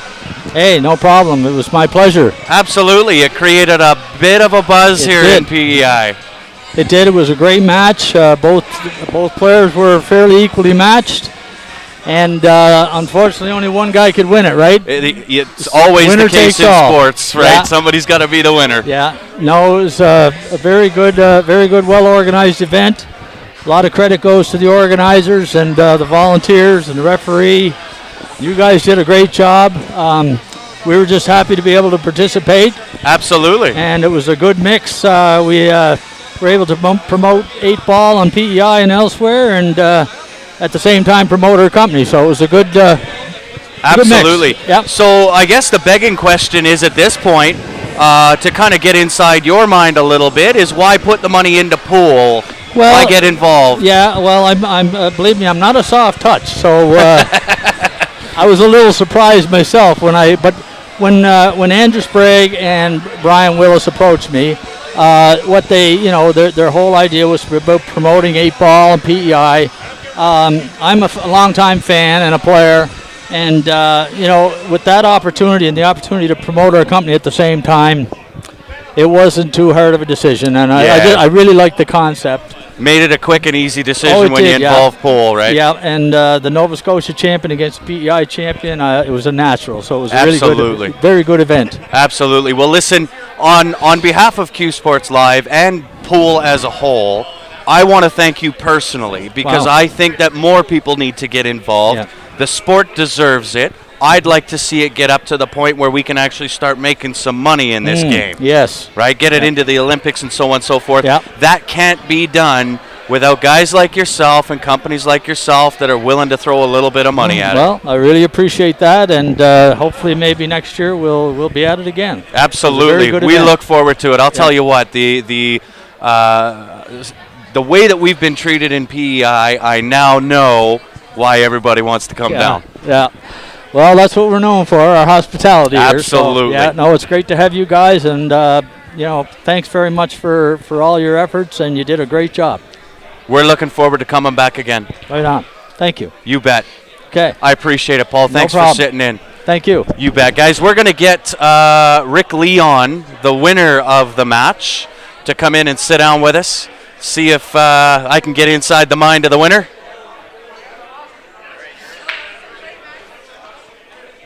Come on in, Rick. And throw it on your head, either which way.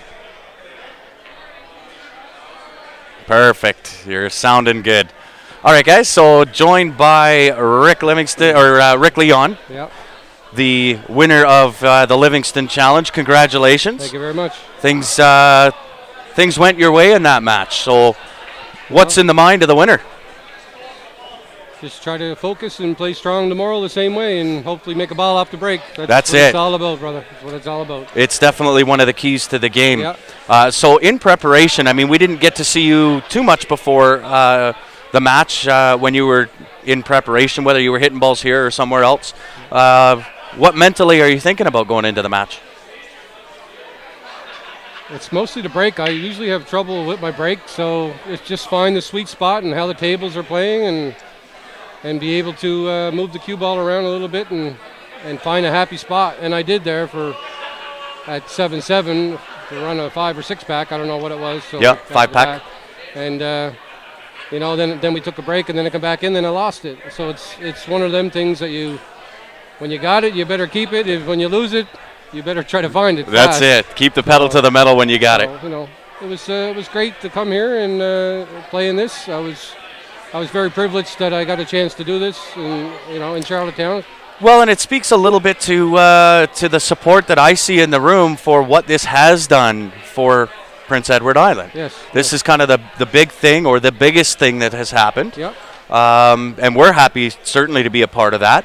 Obviously, you've been around the game a long time. Yes, I have. You kind of know what to expect when you get into these type of situations. So You know, glad things went your way. Yeah. $1,000 richer. Yeah, fortunate, very fortunate. Yeah. Yes. Well, you played well. Yeah. Well, I felt like at the first 14 games or so, the odd little time I wasn't getting a good rub, and I was sliding all over the place with the new cloth and hooking myself and trying to come up with shots. But it was a little frustrating, and then it was 7-7 I think it was, and I tried a long bank on the 7. I made a crazy long bank on the 7.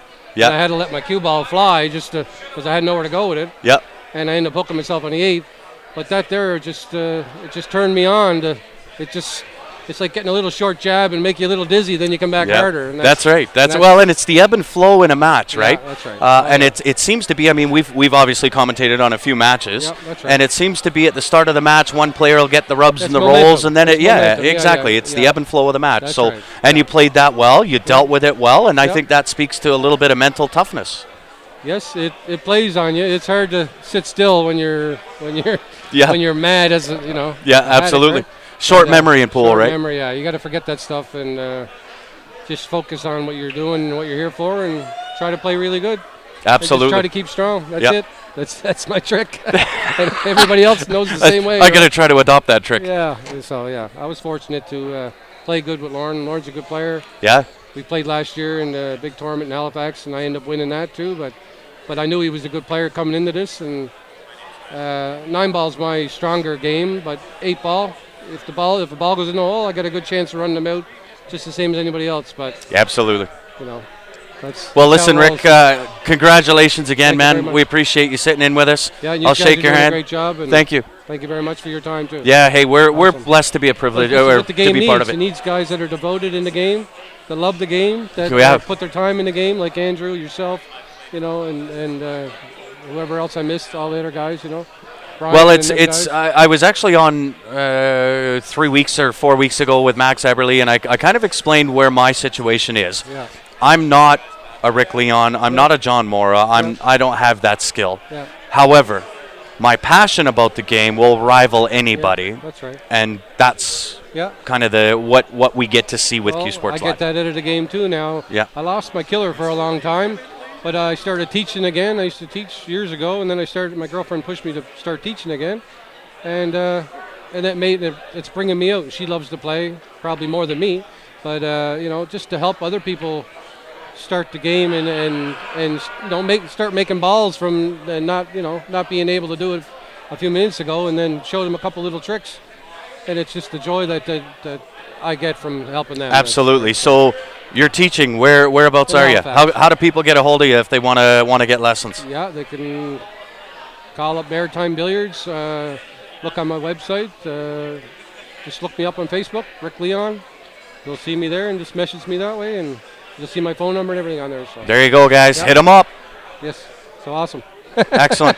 Thank you very much, brother. Thanks again, Rick. Awesome. Much appreciated. We're going to bring Lauren in. Thank you.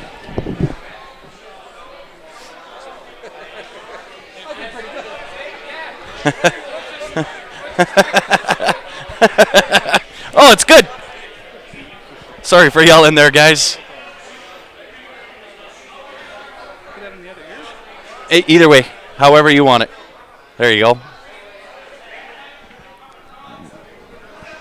All right, guys. So I'm now joined by Lorne, and it's my first time meeting you, Lorne. Yes. Right? In all the time that we've been here, it's my first time to ever sit down and go, I've met you now. Nice to meet you. And your name Yes, is Grant. Grant. Yes, you bet. You bet. Only by rumor. Only by rumor. Yes, yes. So unfortunately, things didn't roll your way in that match. I think you kind of got a few little bad rubs and bad rolls. Yeah. But in preparation for the match, what is it that you do? I just basically get out on the tables and I just practice. I play the ghost and see if I can beat him. Most times he beats me. Yeah. Good days I can beat him. Good, Yeah, I think we all experienced that. Yeah, I practice the shots that I'm weak at, which are pretty much most shots. Yeah. Bank shots, kick shots like that. Yeah. Right. Right on. Now, it has done amazing things for PEI, specifically this event, and for guys like Paul from Livingston Steel, Andrew puts the whole tournament together, done some wonderful things. So, got to be a privilege to be part of the show and part of the money match. Yeah, it's a privilege actually to be asked to play in the challenge match. He called Indeed. me up one day and he asked me if I wanted to play a challenge match against Rick Leon, because I played Rick last year in the Olympic 9-ball championship, and he beat me there too. So I thought today would be a. You were coming for revenge today. Yeah. Unfortunately, it didn't turn out that way, but Rick actually he shot really well. Kudos to him. Well, and I think it was kind of in the middle of the match there when he caught a little bit of a gear, ran a 4 or a 5 pack there, and we were just talking about that with Rick as well. It's the ebb and flow of the match, right? And sometimes you have it, sometimes you don't, sometimes your opponent has it, and you really have to mentally be able to figure that out and be able to deal with it. Yeah, and the thing is, when someone has that momentum, it's hard to take it back. It is. Yeah, it's a mental thing. You gotta stay focused on what your goal is and stay in the moment. Stay in the moment. But his breaks were working. After he came back and he ran like you said, 5, 6 back. And that was it. Yeah, and in the middle of the frame, it's kind of a timely thing for him to do on his side of the coin, right? So good on him. He had the rubs, the rolls, balls going in. So that benefited him, but at the end of the day, you still have to be able to keep that mental focus so that when you do get your turn at the table, you're ready to rock and roll. That's right, yeah, exactly. Yeah. Well, listen, apologize things didn't go for your way, but glad that you were part of it, glad that we were part of it. We're really blessed to be able to be here. The hospitality in PEI has been amazing. Yeah, I'd like to thank actually Andrew Sprague and Brian Willis for putting on this event, and of course, Livingston Steel for sponsoring this event. And maybe a shout out to my brother at home. He's probably listening there. Darren? Absolutely, he's probably watching. Any questions, guys? While we've got Lorne on with us, any questions for Lorne at all? There's about a 30-second delay, so we'll see what comes in. Maybe your brother's watching still. I hope he is actually, because I told his wife about it, and he was supposed to tune in. And guys, I know that the camera's not on us, and it's because the camera's actually on the side view of us. So really, you'd be getting the sides of our heads if I was to put the camera on us. So enjoy the voices.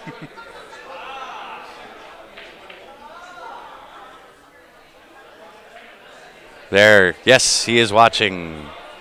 Oh yes, Teresa. Hello, Teresa. Nice to see you there and online watching the match. I'm sorry I didn't. Play better and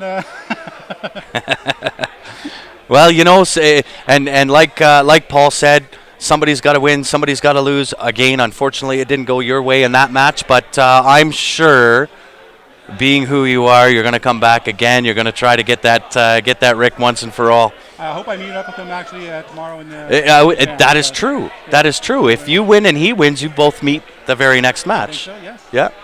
That'll be good. Yep. So you get a crack at him again tomorrow. Yes, and this time hopefully there'll be the tables will turn on him. There we go. There we go. All right, guys. Listen, Lorne, thanks for sitting in. We really appreciate it. We're going to do our sign-off, guys. Thanks for tuning in again. If you are new to watching Q Sports Live, make sure you go onto that Facebook page, click the like button. That way when we come back tomorrow morning, 9 a.m., you'll be notified. You can join in on the stream again. Thanks for tuning in, everybody. Appreciate it. We will see you tomorrow morning at 9 o'clock. Have a great evening.